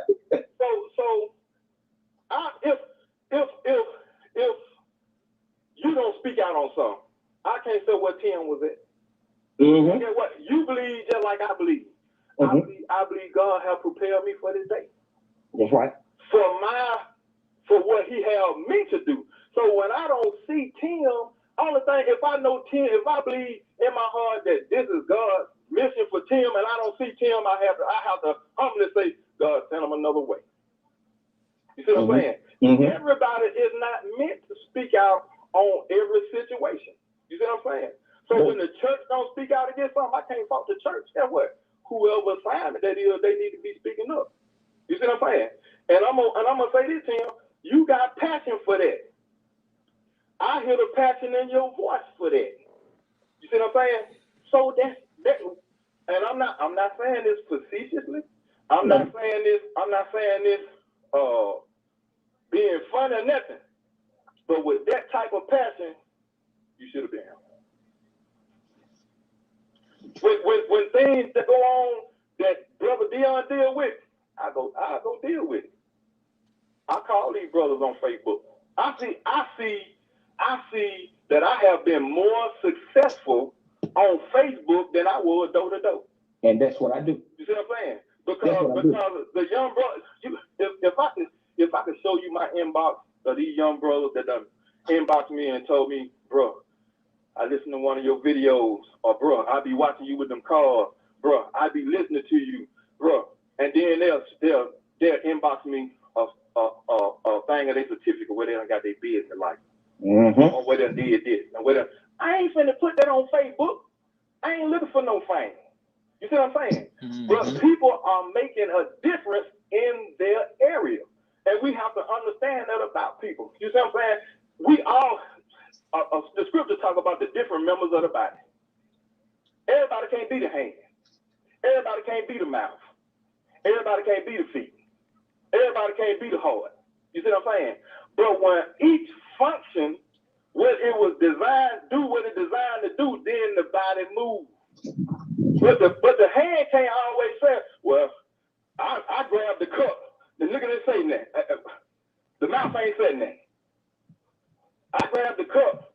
Why the feet didn't grab the cup? Where the foot was at? You see what I'm saying? The foot might have been holding something down. But in order for you to grab the cup. You're right. And that's all the thing I'm saying to Tim. We got to work together. It's more pastors. Get right. Get what? It's some imams. It's some Shiites. It's some pastors. It's some from all religions that ain't doing nothing. But guess what? It's some that is. Them the ones we got to join with. You know what I'm saying? And I agree. So this is the Adam boys. You see what I'm saying? My partner. I deal with all them. But this is what I'm saying. D, I agree with you 100%. Everybody got their own and they doing they, in what they and this is no shots at nobody. And because the murder rate, the violence rate, the crime rate, the gang banging, all that stuff right there continue to climb. I don't have no problem that ain't nobody really focusing on it. I don't have a problem with that. All I'm saying is that's what Against All Odds do. So since everybody want to come together and want to join, which I'm cool with all that.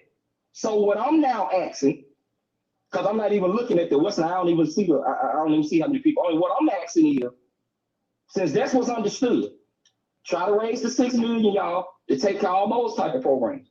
But what I'm saying is, I don't have Against All Odds it's not a program.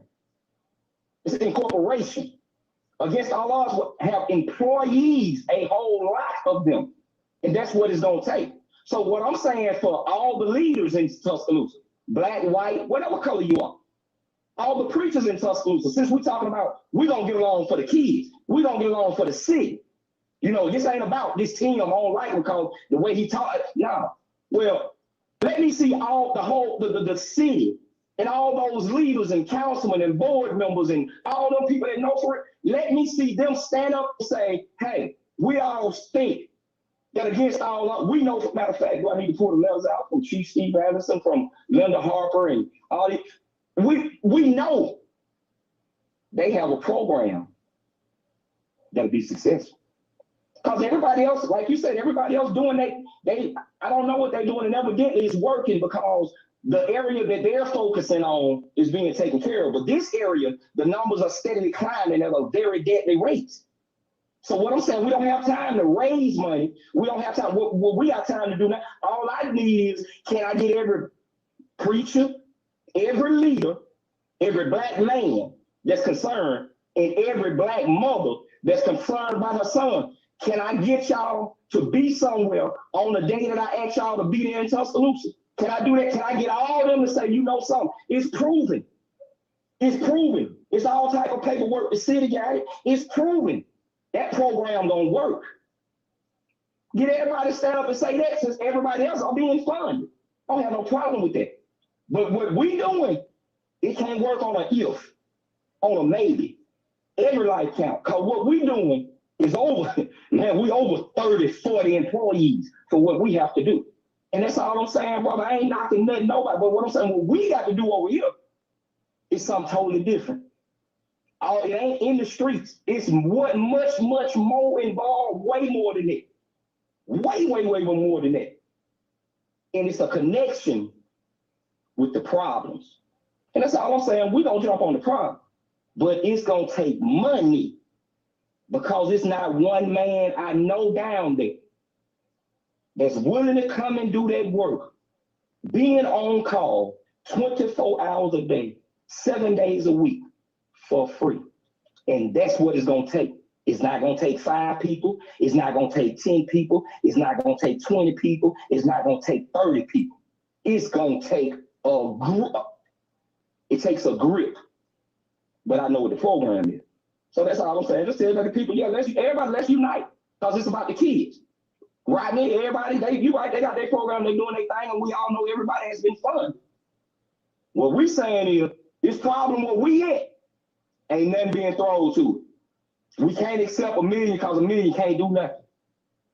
It can't do nothing. Our payroll is 4-point-some million. So we can't do nothing. Unless we telling our young boys out there, a nigga life ain't worth nothing. Because when they see us steady fighting with them folks, and they see they ain't showing us no respect. They ain't showing us no respect. I ain't about just get that one. That's not me. When I first took my program to the city, when the other man was in, and he asked me, who this for, you or all of y'all?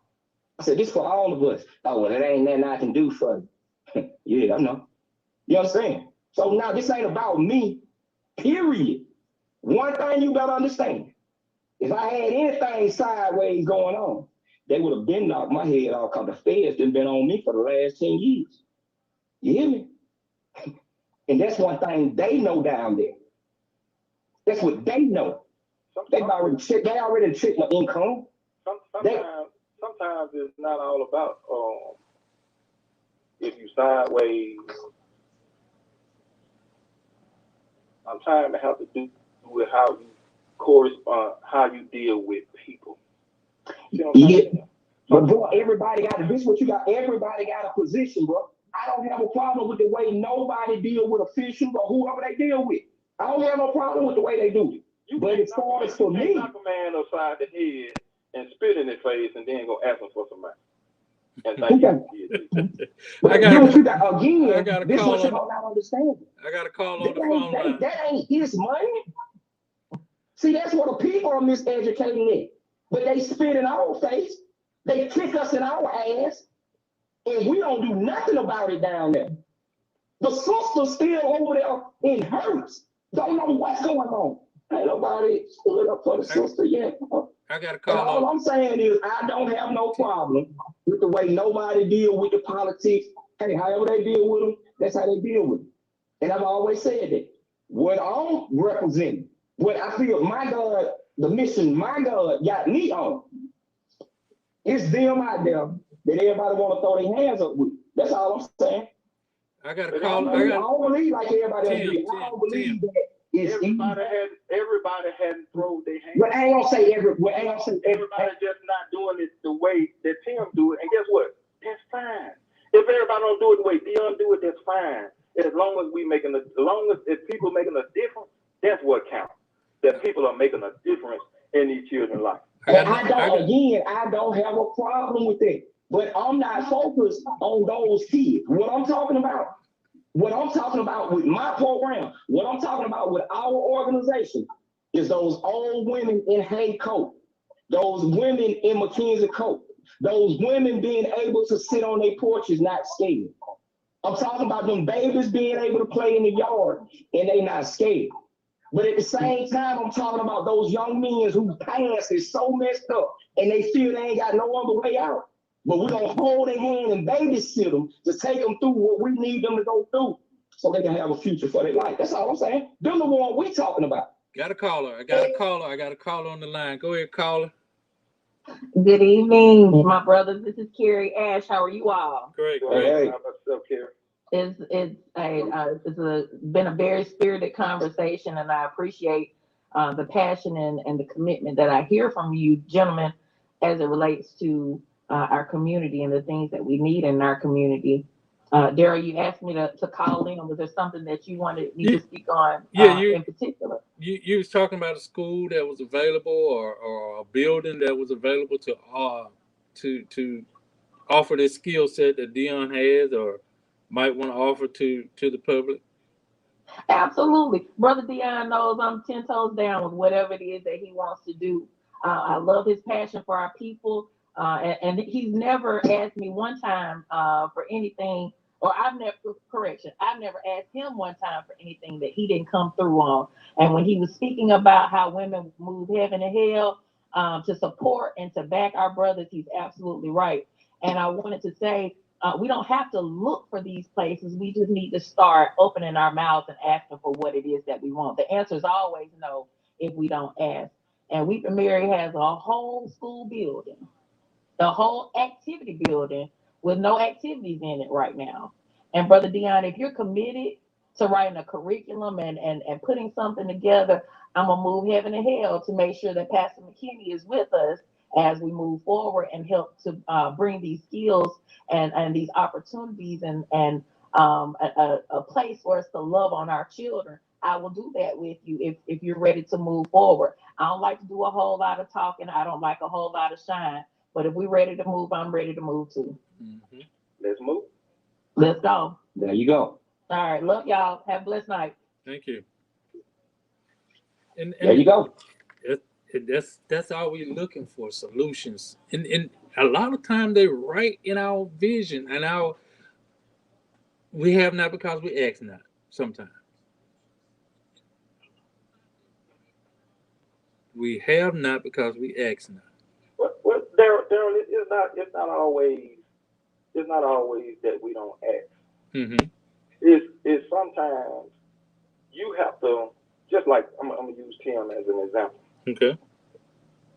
Tim have to be put in a place where Tim can be Tim with no restrictions on his means and his methods. I understand that. I agree with you. The same thing go with Brother DeAndre. Brother DeAndre have to be put in a place where I can do what I do. Right. You see what I'm saying? Right. Without me having to feel restricted or I can't say this or not. I got to be careful with that. Even though I'm skilled, and I'm humbly saying, even though I'm skillful with doing it, because I spoke at churches, prisons, detention centers. I know how I can talk to a Crip, Blood, Vice Lord disciple, a Baptist, a Jehovah's Witness, and if before they meet me, if I don't tell them my name DeAndre X, or they don't know I'm a Muslim, they wouldn't know what my religion is when I get through talking. Only thing they'll know is this brother here knows something, and he believes in God.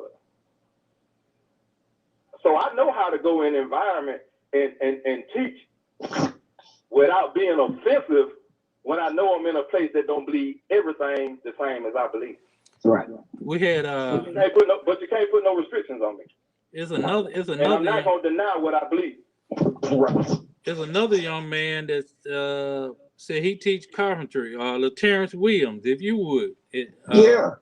Terry. Yeah. Yeah, LaTerrence Williams, if you would call in. I mean, that's what we want. We want to offer. We saw. Yeah, Terry wanted to do something. Okay, yeah, that's what I'm saying. I don't know LaTerrence that I could think of, but I'm just saying we're not networking enough to get the solutions out here, and that's what we need. More solutions. We need. I'm gonna put it this way. We need Tim Robinson friends to share with Tim Robinson to Darren McKinstry, Dion Friend to share with Darren McKinstry, Darren McKinstry friends share with the network. I don't That's know. right. I don't know if we need a whole nother West Alabama resource page or what. I don't think I had a brain to network everybody because they only let you have 5,000 friends, but only so many gonna see what you put out anyway. But we It ain't got the network, Daryl. It's the heart. Do we have the heart that's what we to network? that's what we trying. Right. That's the process of elimination, and that's what we want. Some people talk the talk, but don't walk the walk. That's right. So I like to see. And Tim, I told you, and I say this again, I say this on national TV. No, I'm not gonna get up at 12 or 1 o'clock.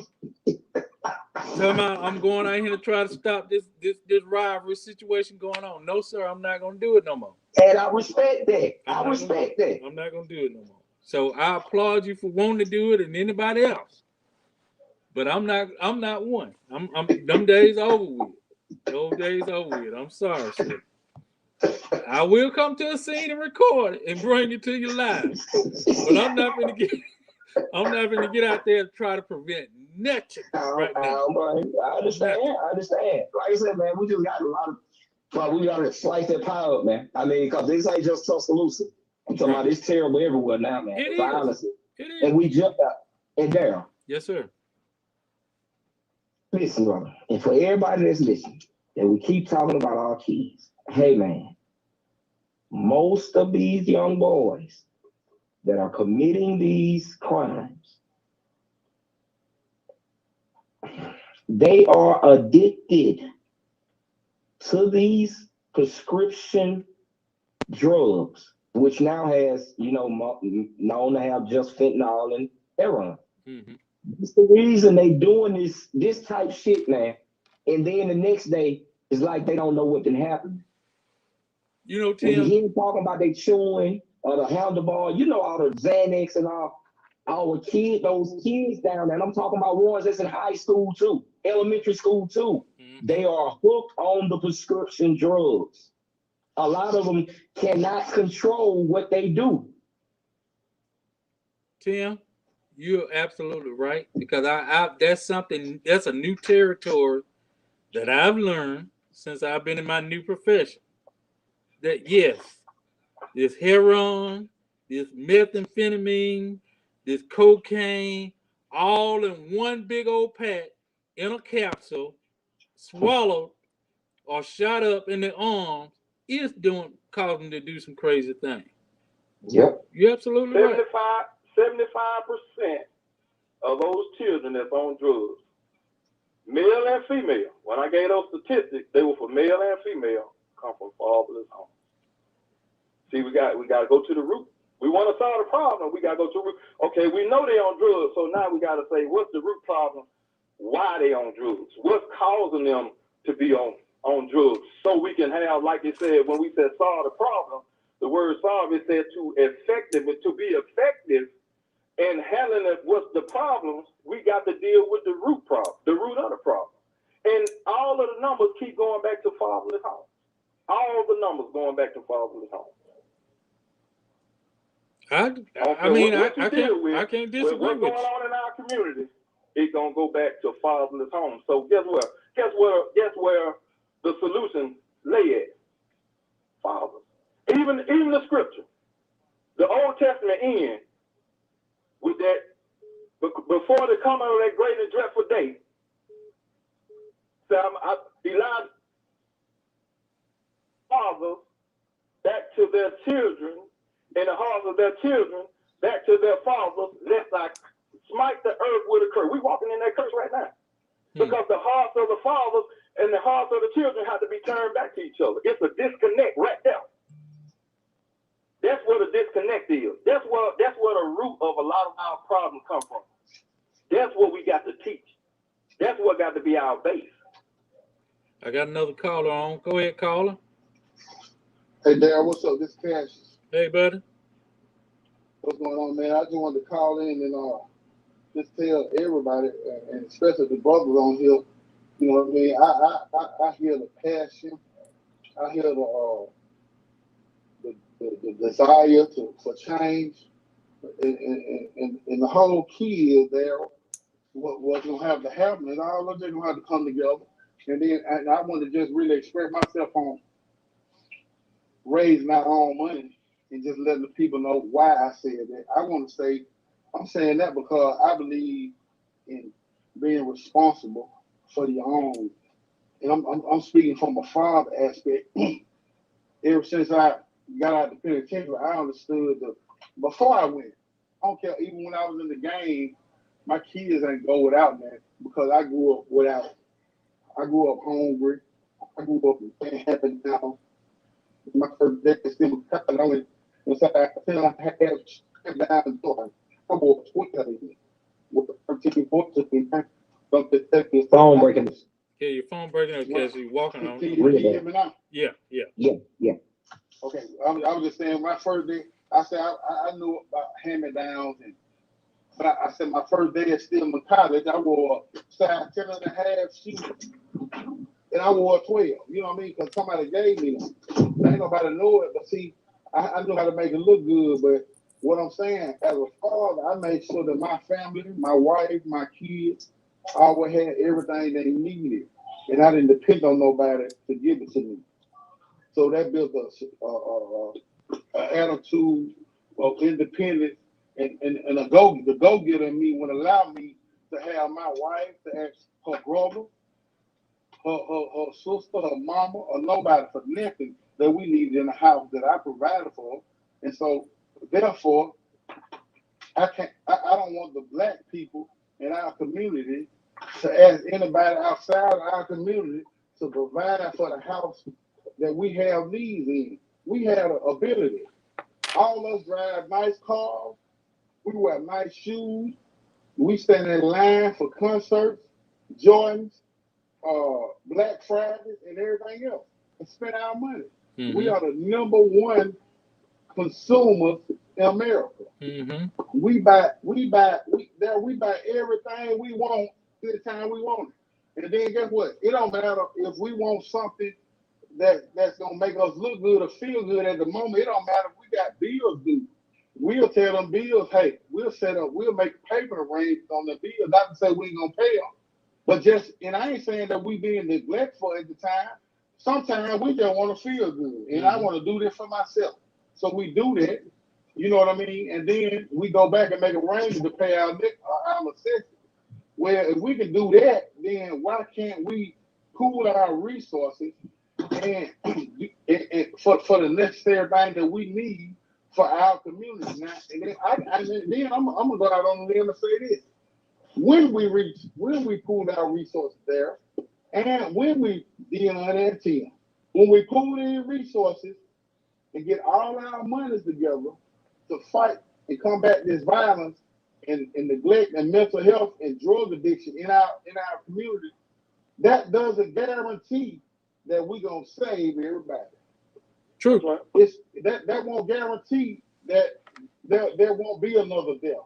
Even with Tim program, with him having 10 million, 100 million, 24 hours around the clock, doesn't guarantee that there won't be another murder. Correct. You know what I mean? Even with my program or what I'm thinking.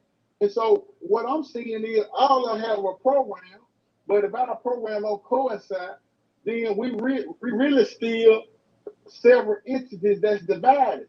And so even though we can have 2 or 3 different 501c3s, if Rodney Pelt got mind changers, he might be working on another department than what we might have. I got one that I'm working on right now. And what I'm saying is Dion can reach this person, TMA can reach this person, radical, whatever we need. What he may need to go in the gutter. He may be all of us capable. Don't get it twisted. I think me and Dion are our reputation is just as strong as his, so we can do whatever but like you said, each joint supply the body. So we can do whatever we need to do. But what I'm saying, we still need to have some common ground where we come back, meet and say, hey, this is what we're doing for the good of all. But I believe we'll be stronger if we merge our own money and say, look, we making this sacrifice for our people. And Dion said something key about when women see that, because I'm gonna tell you something, we are the biggest consumers, but don't nobody spend more money than a woman. Imagine if they seen us take the forefront. Imagine if they seen us take the lead in a situation that's causing them hurt and pain and burying their children. Imagine if they seen us stand up for what's right. And then you think we'll be needing donations? I had community unity since 2010, March 12th. Care Ashton verified. Ever since then, I had some men, and I had a lot of men that volunteered and came through. But the women folk was the most consistent. That was always there. I ain't saying the men what. I'm just saying the numbers outweigh the men. You know what I mean? And so therefore, we always got to include them. But I'm telling you, there's nothing that they won't do to get us over the hump. So I believe, no matter what programs we have, that's identified straight to us, then we still need to find some kind of common ground to bring it all back in. And then I want to say this too, Matt. My grandma used to tell me this all the time, and my dad took it up from there. You can win more. You can get more flies with money than shit. Sometimes, and I'm telling you here, bro. Sometimes you have to gird yourself or mind what you saying or how you saying it. You know what I mean? Because if you want something or want something to get something done, and I believe you have a passion to do that, then you know the people who are in head of the money, in control of it, you can't bash them 24/7 and then want them to give you something. And I'm just telling you that, brother, out of just being straight up with you. And that's all I'm saying, because one thing about it, you think ain't nobody gonna come talk to you, me, Dion, Dale, or none of us. All of us out the whole time, and then talking about, hey, Dale, let me get $5 for it. I don't care if it's the man, woman, chicken, and child. Man, you just handle me like a chump. You mean the way, and I agree with you, bro. But you mean the way Walt handling the West Side, the black community. You mean the way hold on, bro. Hold on. We comparing it now. We comparing. You mean the way? You mean the way? Because I was in the middle. Oh, okay. Go ahead. Finish yours then. Go ahead. Finish yours. What I'm telling you is, I hear you calling Walt name. I hear you calling the chief name and all that. But see, know that why I don't call their name. And you might have a different with them. I don't. And that's just me and you. But here's the other problem. You know why? Because get what, Tim? I ain't depending on nobody to do for mine. And that's my thing. My thing is, Tim, here's my thing. I don't care my other problem is, how are we handling the West Side? How are we handling the East Side? The North Side, the South Side? How are we handling when people die in the street? We point the finger at somebody else when I don't care what they ain't give us or what they ain't do. They ain't pull that trigger. And so there's a disconnect with the family unit, the father, the community, the village that's not reaching out to some of them folks, because I know for a fact that the murder rate now way higher than it was in certain areas. But the thing is, I still go back to it's on us. I don't mind myself pointing the finger. When I mess up, it's on Cassia. Ain't nobody did that to me now. Is the scale, is it even across there? No, sir. Absolutely not. But then guess what? It's on us to take care of ours. When are we gonna assume responsibility? It's 2021. We still talking about we want our 4-acre mule. We ain't getting it. We ain't getting it, bro. So what we gotta do? I'm gonna give you some Bible on this. It said the kingdom of heaven suffer violence, but the violent take it by force. We need to get our own. And when we get our own, we have a sense of responsibility, ownership, and when we have that, we ain't got to worry about it, because we found out that guess what? Our people are give enough, and once we get enough, we can skip past the local municipality and go straight to the government and set ourselves up for real grant that's able to fund up. But right now, sometimes it's just like going to a bank. When you go to a bank and you have your own money, if I want to buy a house and I'm investing in a house and I put 120,000 or 200,000 in the bank, the house I want is for 200,000 or 160. I put my own money in the bank. I don't need your money. Give me a collateral loan. I'm coming to the table with something. Our problem, we don't come with nothing, and we be want something, but we'll never have nothing. Man, but we got something. Well, we be the biggest consumers, but we'll never have nothing when it's time for necessity. Necessity is having our own thing, our own program, our own building to take care of our own children in the community. They kill each other. Well, we need to have that. We should have it. As far as the community in Tuscaloosa having some, see, that's what I'm saying. When we start talking like this, we got to understand what we're saying, because the community in Tuscaloosa was black. Now, let's not get it mixed up. DCH, University of Alabama, all that was took from black people. So hold on. So when we talking about giving us some, and you in politics, brother, so you know where taxes are. You know the people are paying tax. You know the water bill breaks you out, but you know the people are paying taxes. You know what tax dollars supposed to do. You know what a community block grant is, and you know where it's supposed to go. It don't supposed to go to the churches to build life centers. It don't supposed to go downtown where they want to go. We talking about raising $6 million. We might take care of ourselves. Why did the YMCA get to the situation it's in now? All the people that's supposed to be the leaders, they was on the road for the YMCA. Hold on, bro. Black is on the black side of town, but do we own it? Hey, brother, listen to me, Cash. Hey, Cash, now listen to this. Before they made that deal with the city, before the city bought that building from them, ask them who was in their ear. Hey, man, y'all need to break away and form your own nonprofit, because the YMCA is a nonprofit, Young Christians Men Association.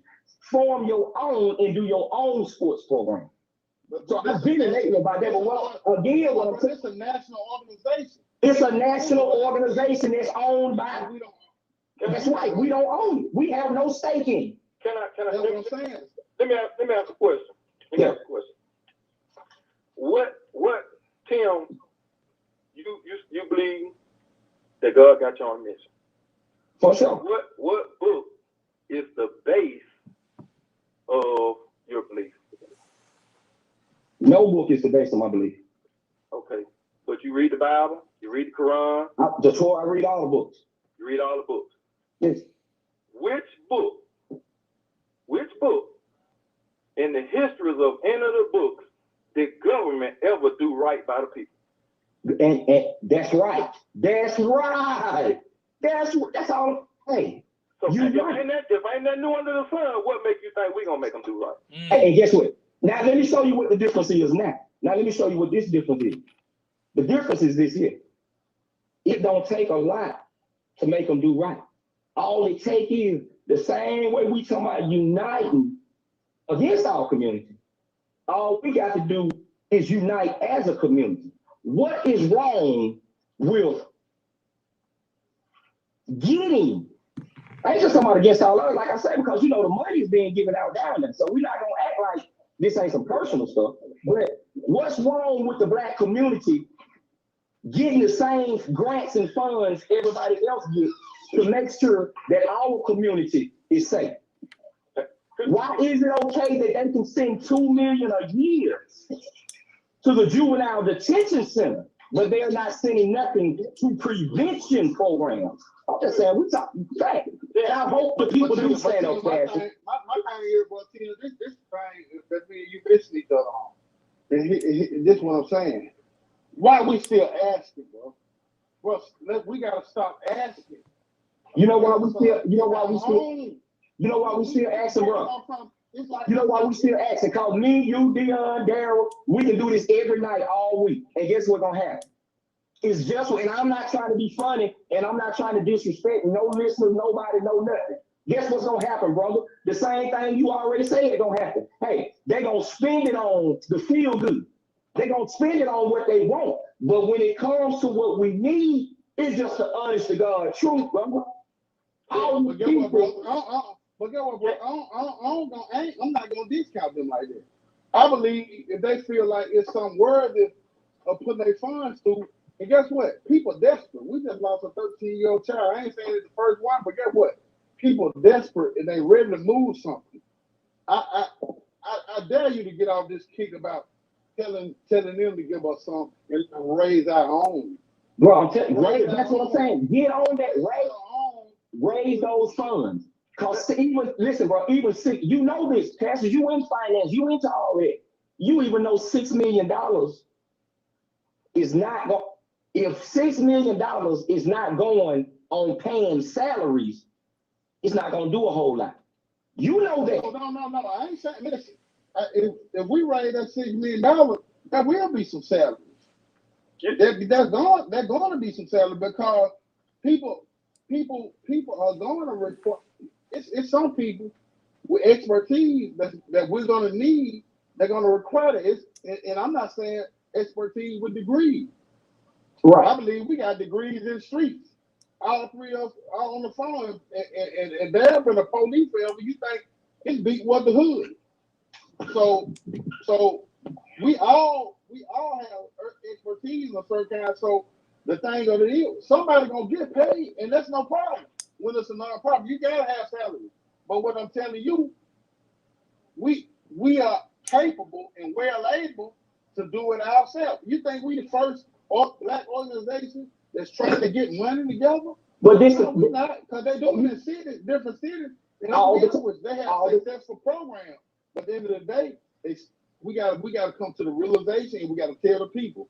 We the thing of it is, we gotta make sure that we are comfortable in celebrating the ones we save and still be able to mourn the ones we lose, because if we serve a God that ain't able, I ain't saying he able to do whatever, but that we still lose people every day because death is inevitable, then we got to be okay with saving the ones we can. The point is, we got to be able to save them. We got to be able to save them. It don't matter if we get $30 million. We can't guarantee no more murder. Well, you know what I mean? What we gonna do?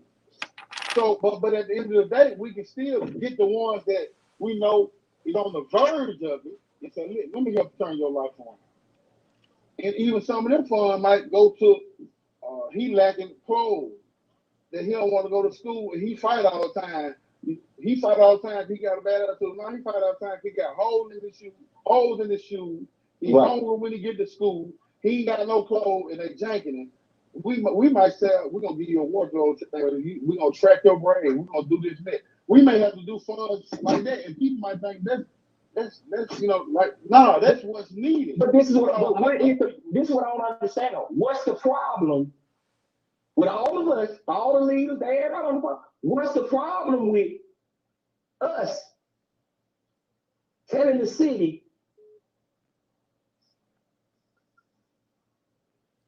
I think I'm full. I can't take nobody else right this minute.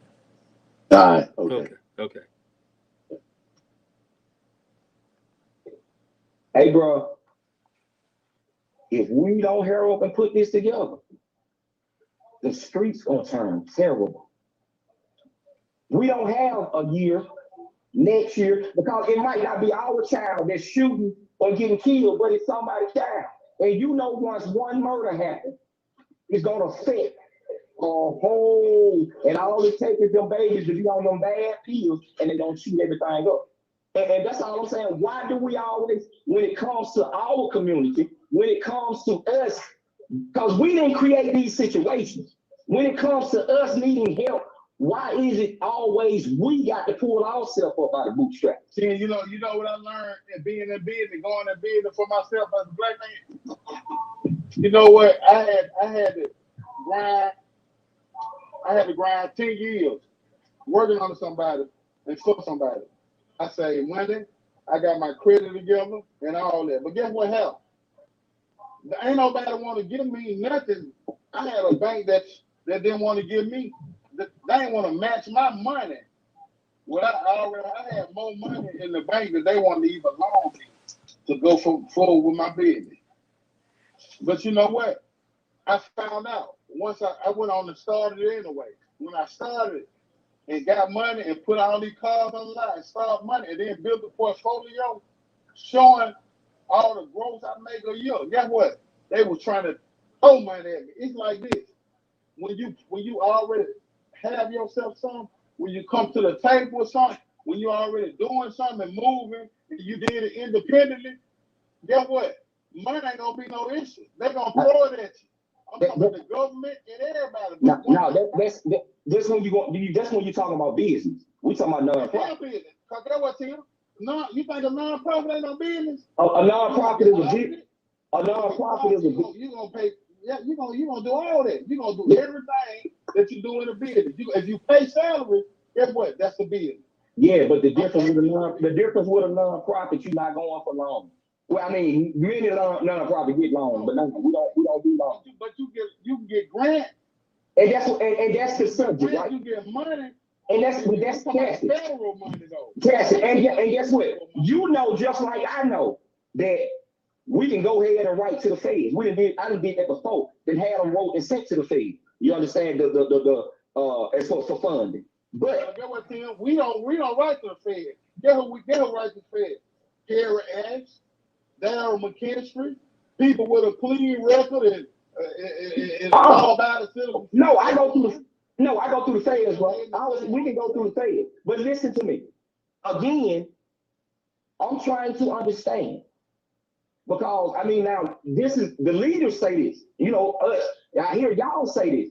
But when I talk to mothers, when I'm talking to the dads and when I'm talking to a lot of new people that I just talked in school with, when I talk to them, it's not, no, we all need to. No, that's not what is the problem with us as a community getting the same funding that is by right and by law? It's taxpayers' dollars.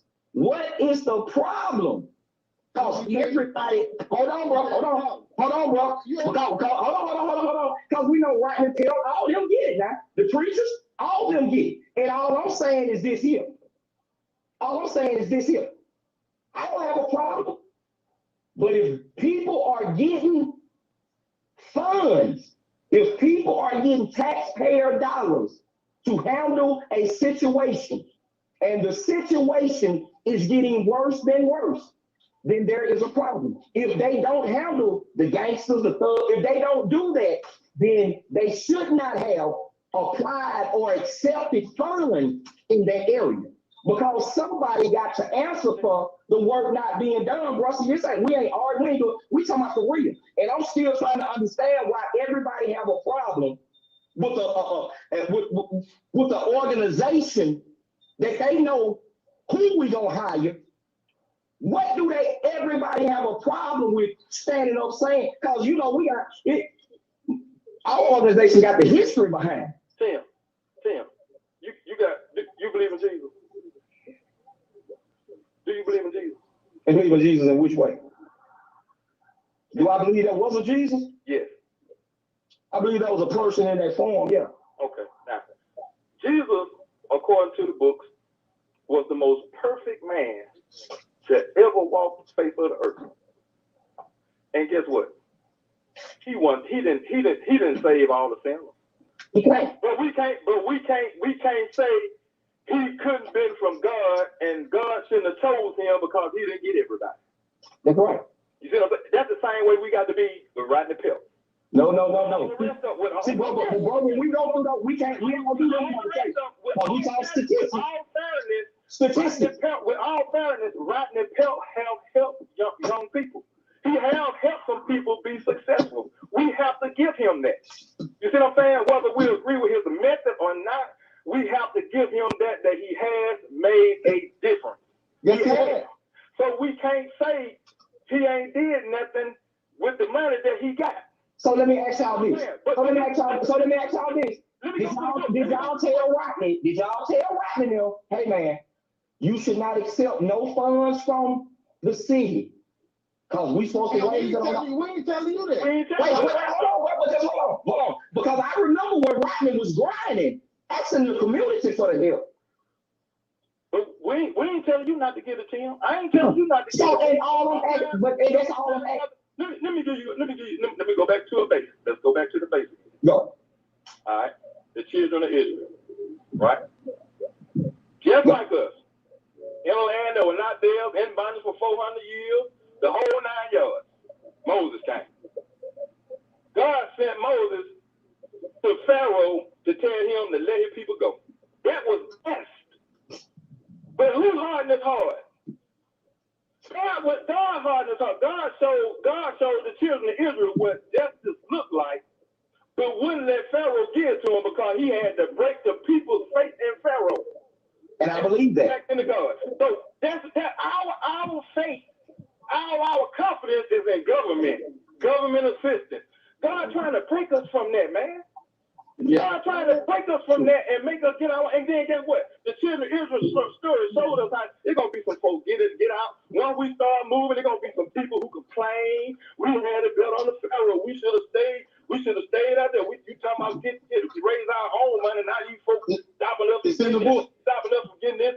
You see what I'm saying? So and this is what I'm saying. With the murder that's going on right now, do we got 50 black men that's ready right now? Do we got 50 black men that can dedicate 12 hours a day every day? Tim, let me ask you this. Let me ask you this. So if you don't get the money, are you willing to continue to let these kids die because you didn't get the money?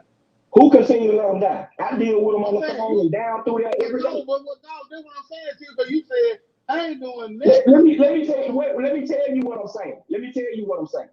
What I'm saying. Hold on. I'm going to tell you exactly what I'm saying. What I'm saying is I would not dig in my pocket no more. I did it for 20 years without a dime or without help from anybody down there. Anybody. I did it for 20 years. You understand? 20 years. I will not dig in my pocket again to take care of problems that the city is giving out money to take care of. Now, as far as personal stuff, little brothers and sisters and people, I do that and gonna continue to do that.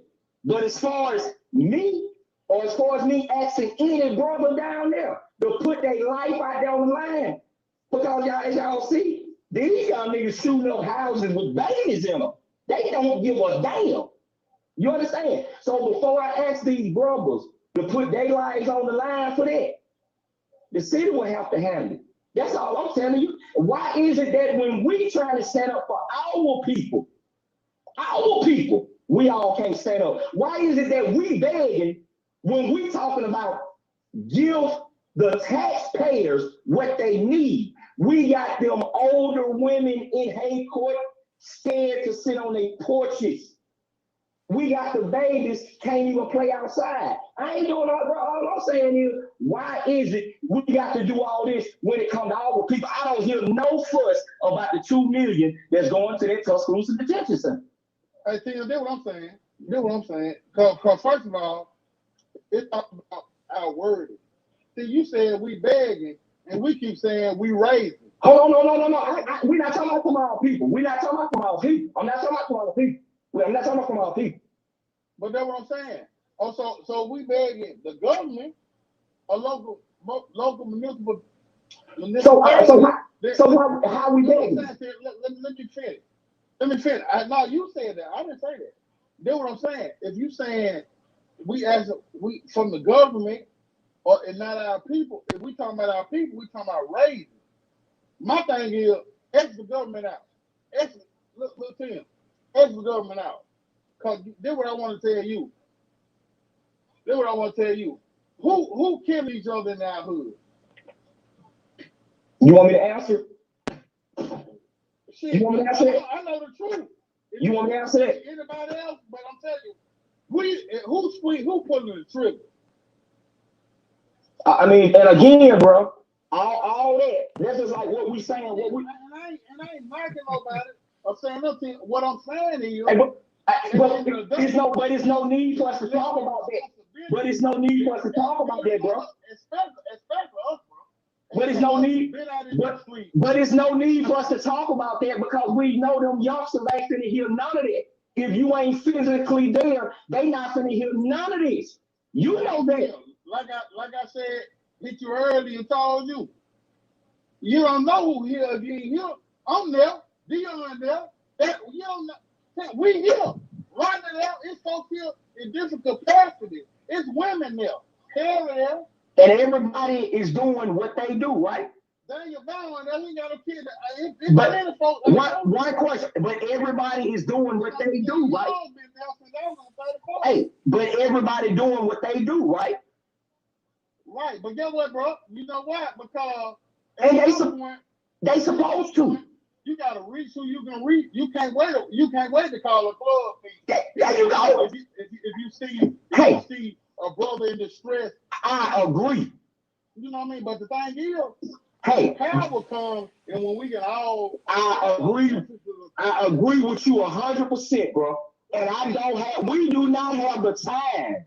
We do not have the time to try to raise $6 million in the Tuscaloosa community to run a program for 1 year.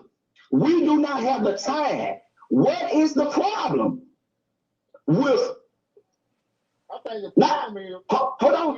If we wait on somebody else to give us the money, that's the problem. But if we but this is what I'm saying. You already know that the money is there for this problem. That's what I'm saying. See, we keep our people. Hold on, bro. Because it's 37 million in the emergency fund. The city of Tuscaloosa got 37 million in the emergency fund. So what is this? We talking about two 13-year-old babies dead. We talking about a 16-year-old female shot dead in a drive-through. Let me ask you this, bro. So if you get the $5 million if you get $5 million tomorrow, can you guarantee no more murder?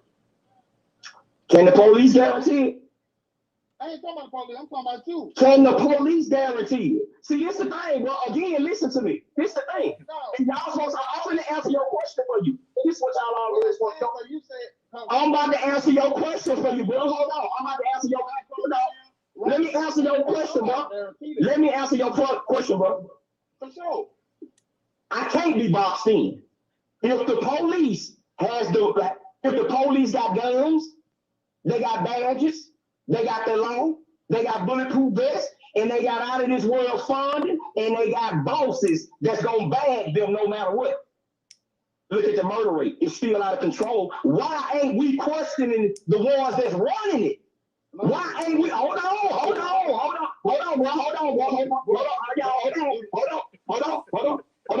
But Tim, they don't have the. Hold on, brother, but we ain't talking about what they don't. We have a program that you say you have. But listen to me, brother. They don't listen to me. They don't. But this is what I'm trying to say. This is what I'm trying to tell you.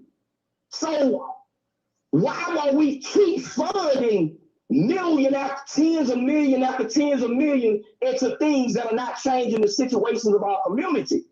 And every time it just so happened that real grassroots organizations just so happen they always got to get it out the mud. That's the reason they can make an impact, but they can't fully make an impact because they always got to get it out the mud.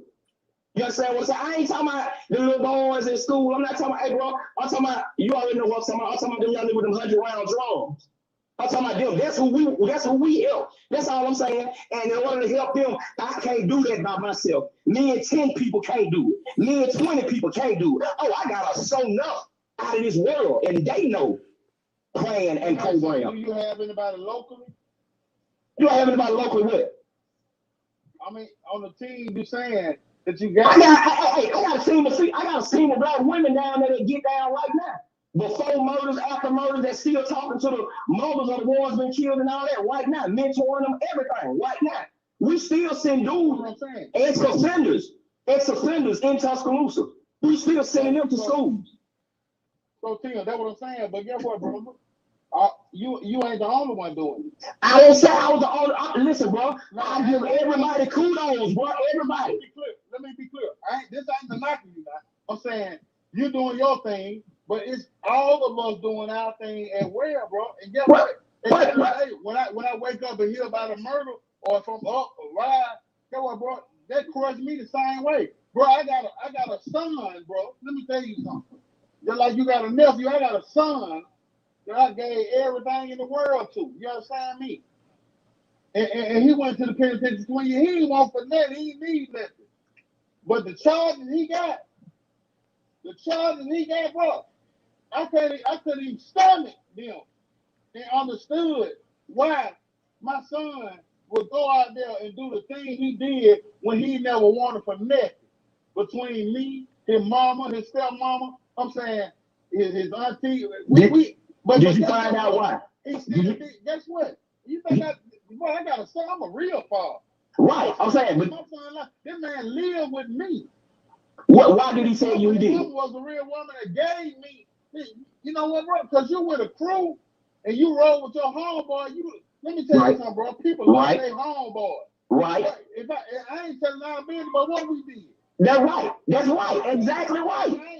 But we love our homeboy. But the whole problem is when the thing fact of the matter is we have so many people who's qualified, and then we can, and mind you, this show ain't disqualifying one another because that's not what this about. I believe this is we building. I'm saying at the end of the day, I just believe and I trust my people enough to understand that we're in such a time that we let me tell you something. I believe that we are black people in a better financial position than they have been in a long time.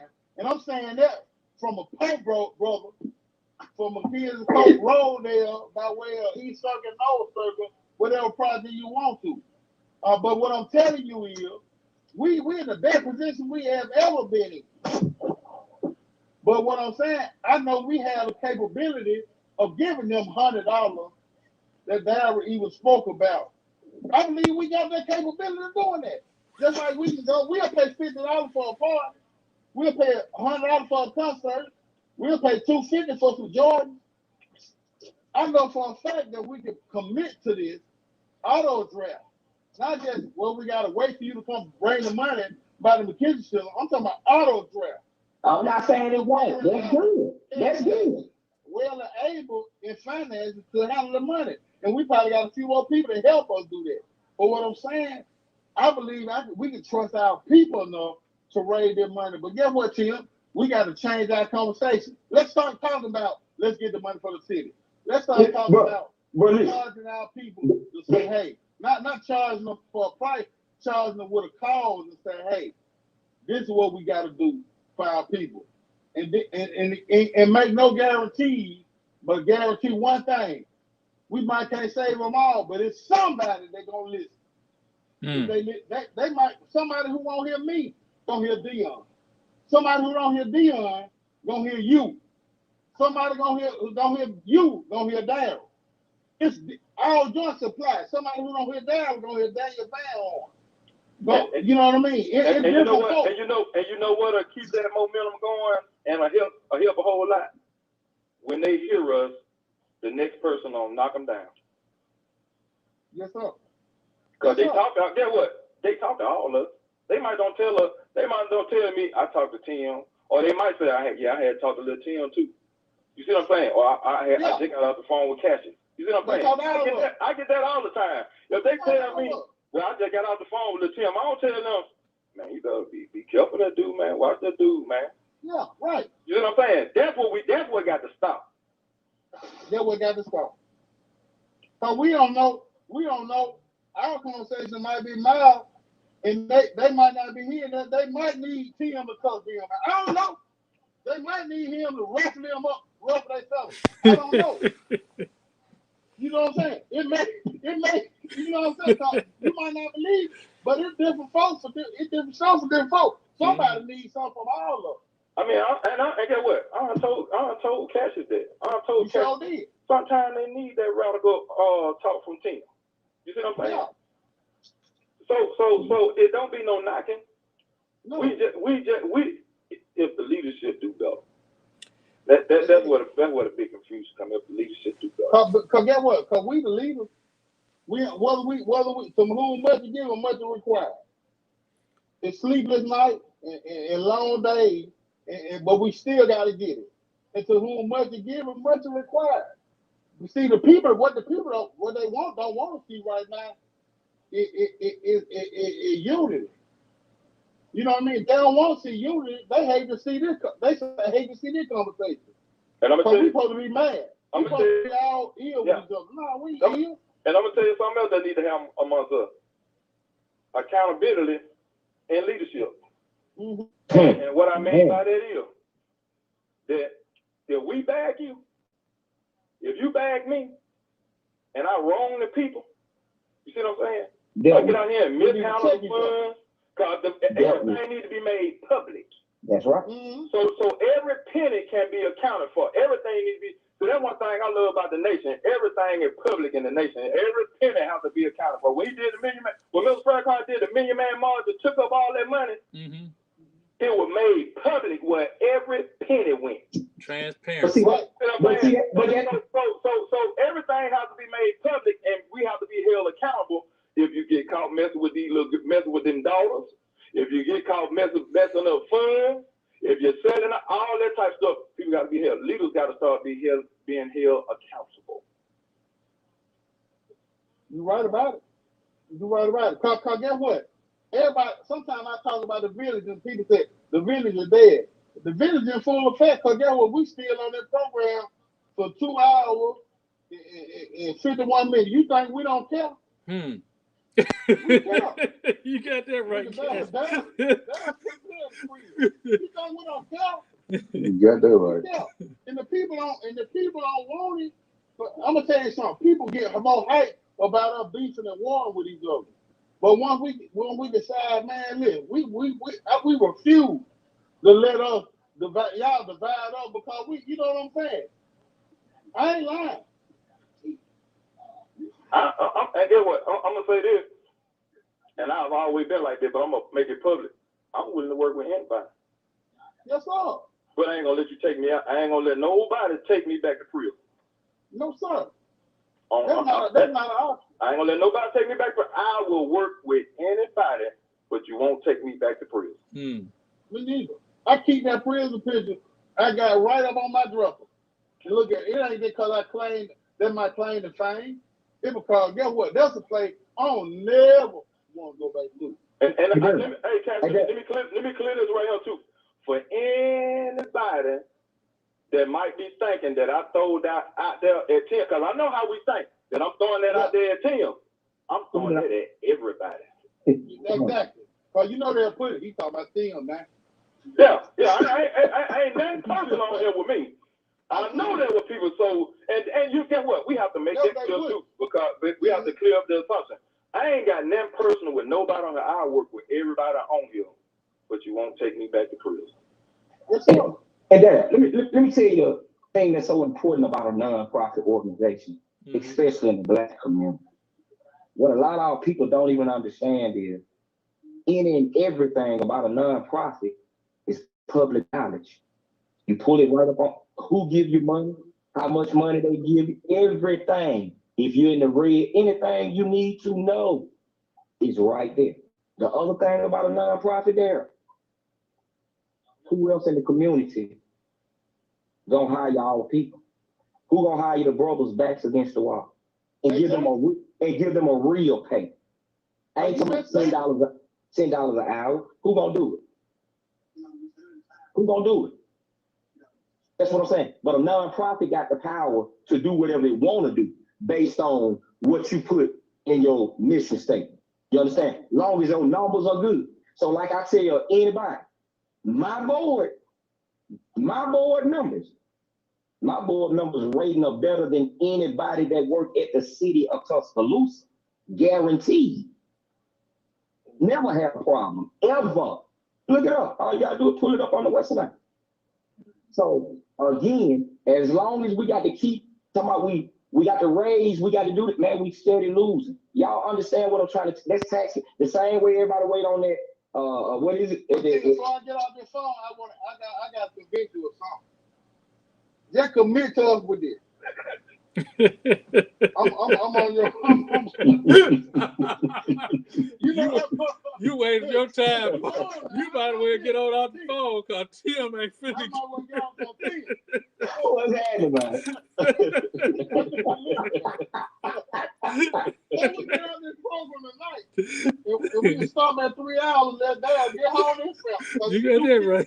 It's 2 hours and 55 minutes. Look, Tigger. Listen, man. Do exercise. Let's do exercise. Commitment.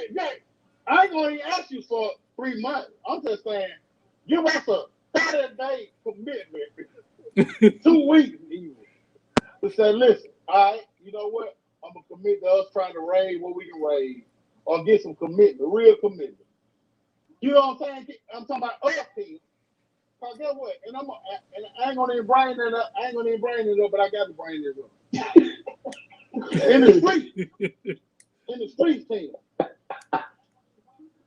In the street. Who we had to give us some? Nobody. All right, nigga. I ain't telling you nothing I heard. I'm telling you something I know. I know your business. Who we had to give us some? From Canada to what's name? Who we had to give us some? Right. I'm talking about quiet and kept, running around the car. Hey, who we at? Kept it going. We went and got it. So man, I ain't for that. I'm gonna say your thing. I wish I could say it right. I ain't asking you, but now I'm finna go get mine, huh? 18 years old. Bro, it's the same thing. You know how I sell cars? I sell cars by the things I learned in the street. I hustle, I get rid of the product, but guess what? It's just a different product. And my thing is, I don't want nobody to give me that. I want to get myself because I know one thing. If I don't owe you, I'm all right. It just come over my lot for 4 years. Ask me, you want a floor plan? Let us give you a floor plan. I don't want no floor plan because that means if I don't sell them in 60 days, y'all gonna tax me $60,000. But if it's mine, I ain't gotta get it. See, that's the thing. If you don't ask nobody from there, let's try it. Let me get a 2 week. Let me get 7 days. But okay, check this out though. This is what y'all got to understand though. But then what you got to understand, I'm not, and like honestly, jokes aside, I'm not asking the city to give me nothing because I don't need nothing from them. I don't need nothing from them. What I'm saying, hold on. What I'm saying, this is what I'm saying. This is what I'm saying. See, when we're talking about work in the community, see, we have to do what they do. They plan 20 years ahead. See, we thinking about today and tomorrow. See, this is what I know. What I know is, in order to get these brothers, in order to get any program up that's gonna focus on that, it takes money. Not only do it take money, hold on. It take real recurring money. Well, listen, brother. It takes recurring money. The thing about grants, when you're applying for the certain type of grant, like what the city got, when you're applying for the certain type of grants, they run in cycles. They run in 2, 3, 4, 5 year cycles. See, you can't hire the brothers to get started. Let me break it down like this real quick, and we're gonna leave it alone. Let me break it real quick for you, Cassius, because I know you can feel this, Councilman. In Chicago, when the GDs was real strong, when the Vice Lords was real strong, when they took Larry Hoover, when they took Jeff, when they took all of them, they scattered. They broke into sects and they had sects, S-E-C-T-S, and we have what we have now. If we create a program because the people gave up the money, but the people don't have the money the next year, and the program has to die, what do you think gonna happen to the streets? The streets gonna go into mass hysteria because all them ones we had, all the brothers we had working, now they don't have it. At least when you're going for grants, when you're applying for grants, you know how long you got to run. Oh, let me see, I got this one. I got me a 3-year run. Let me grab me some match. Let me grab me some stuff to match. Bro, and I'm with you. But this is what I'm saying. Okay, I won't ask the city, and I know a lot of people listening. So all the builders, all the rich builders, and all them type of people, hey y'all, can we have what we need to do to create a meeting so we can sit down and we can put our proposal together and see if we can get that money. You understand what I'm saying? But when are they going to tell them to come on to that table though? Councilman, get them to that table, Councilman. Hell, you think I think what I did? I know you can. At the same time, I ain't the only one. I know, but I know you can do it. Got them connected, but get what though? Cause guess what? That's what we lead into. But Hoover also got a sense of mind that said, let's move this gate disciples to growth in the devil. There you go. You know what? When all of that was going on in Chicago, Mm-hmm. if you know what bust all it up and was cleaning it up at one time.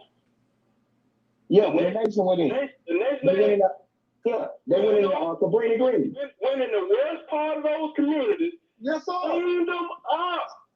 Yes, And sir. then what? The community, hold on. because they was up out of our newspapers. After they cleaned them up, then they got back to where it's at now.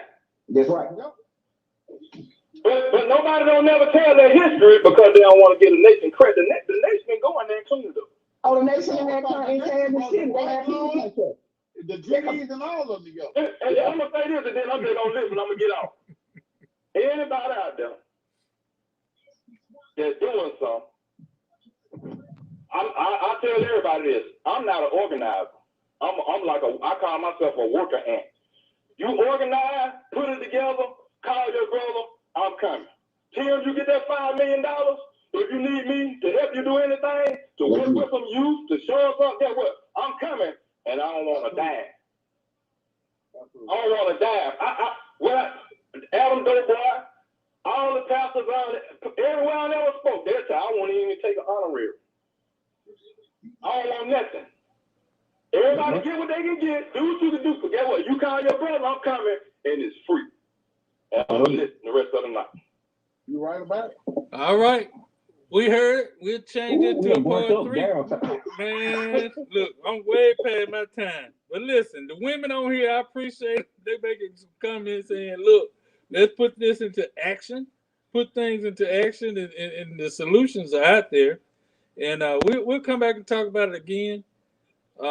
Cassius, still got to get you on the program. I got you down probably close to December because I got a couple more people coming on before then. Okay. But yeah, we got to just come together. There's a big breakdown in communication and networking. That's all right. We coming. We got to do it. That's it for tonight, y'all. Y'all, brother, man. Y'all stay safe down there. Thank you. For sure, man. Y'all be safe, man. Thank you, Tim. Thank you, Dion. Thank you, Cassius. Everybody that chimed in. Thank y'all. Thank y'all. We'll see y'all on Thursday. Y'all can take up from there, but Thursday I gotta get coming up. I gotta go, y'all. All right, y'all. Be safe, man. Love y'all. All right, thanks.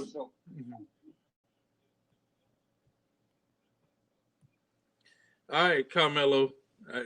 My producer might be already asleep too. It's 11:05. Thank y'all, each and every one of y'all, for joining in. We'll see y'all on Thursday. No, I ain't going to Paris. I'm finna go to bed. Hey, Carmelo, you can take us out, man. Appreciate it.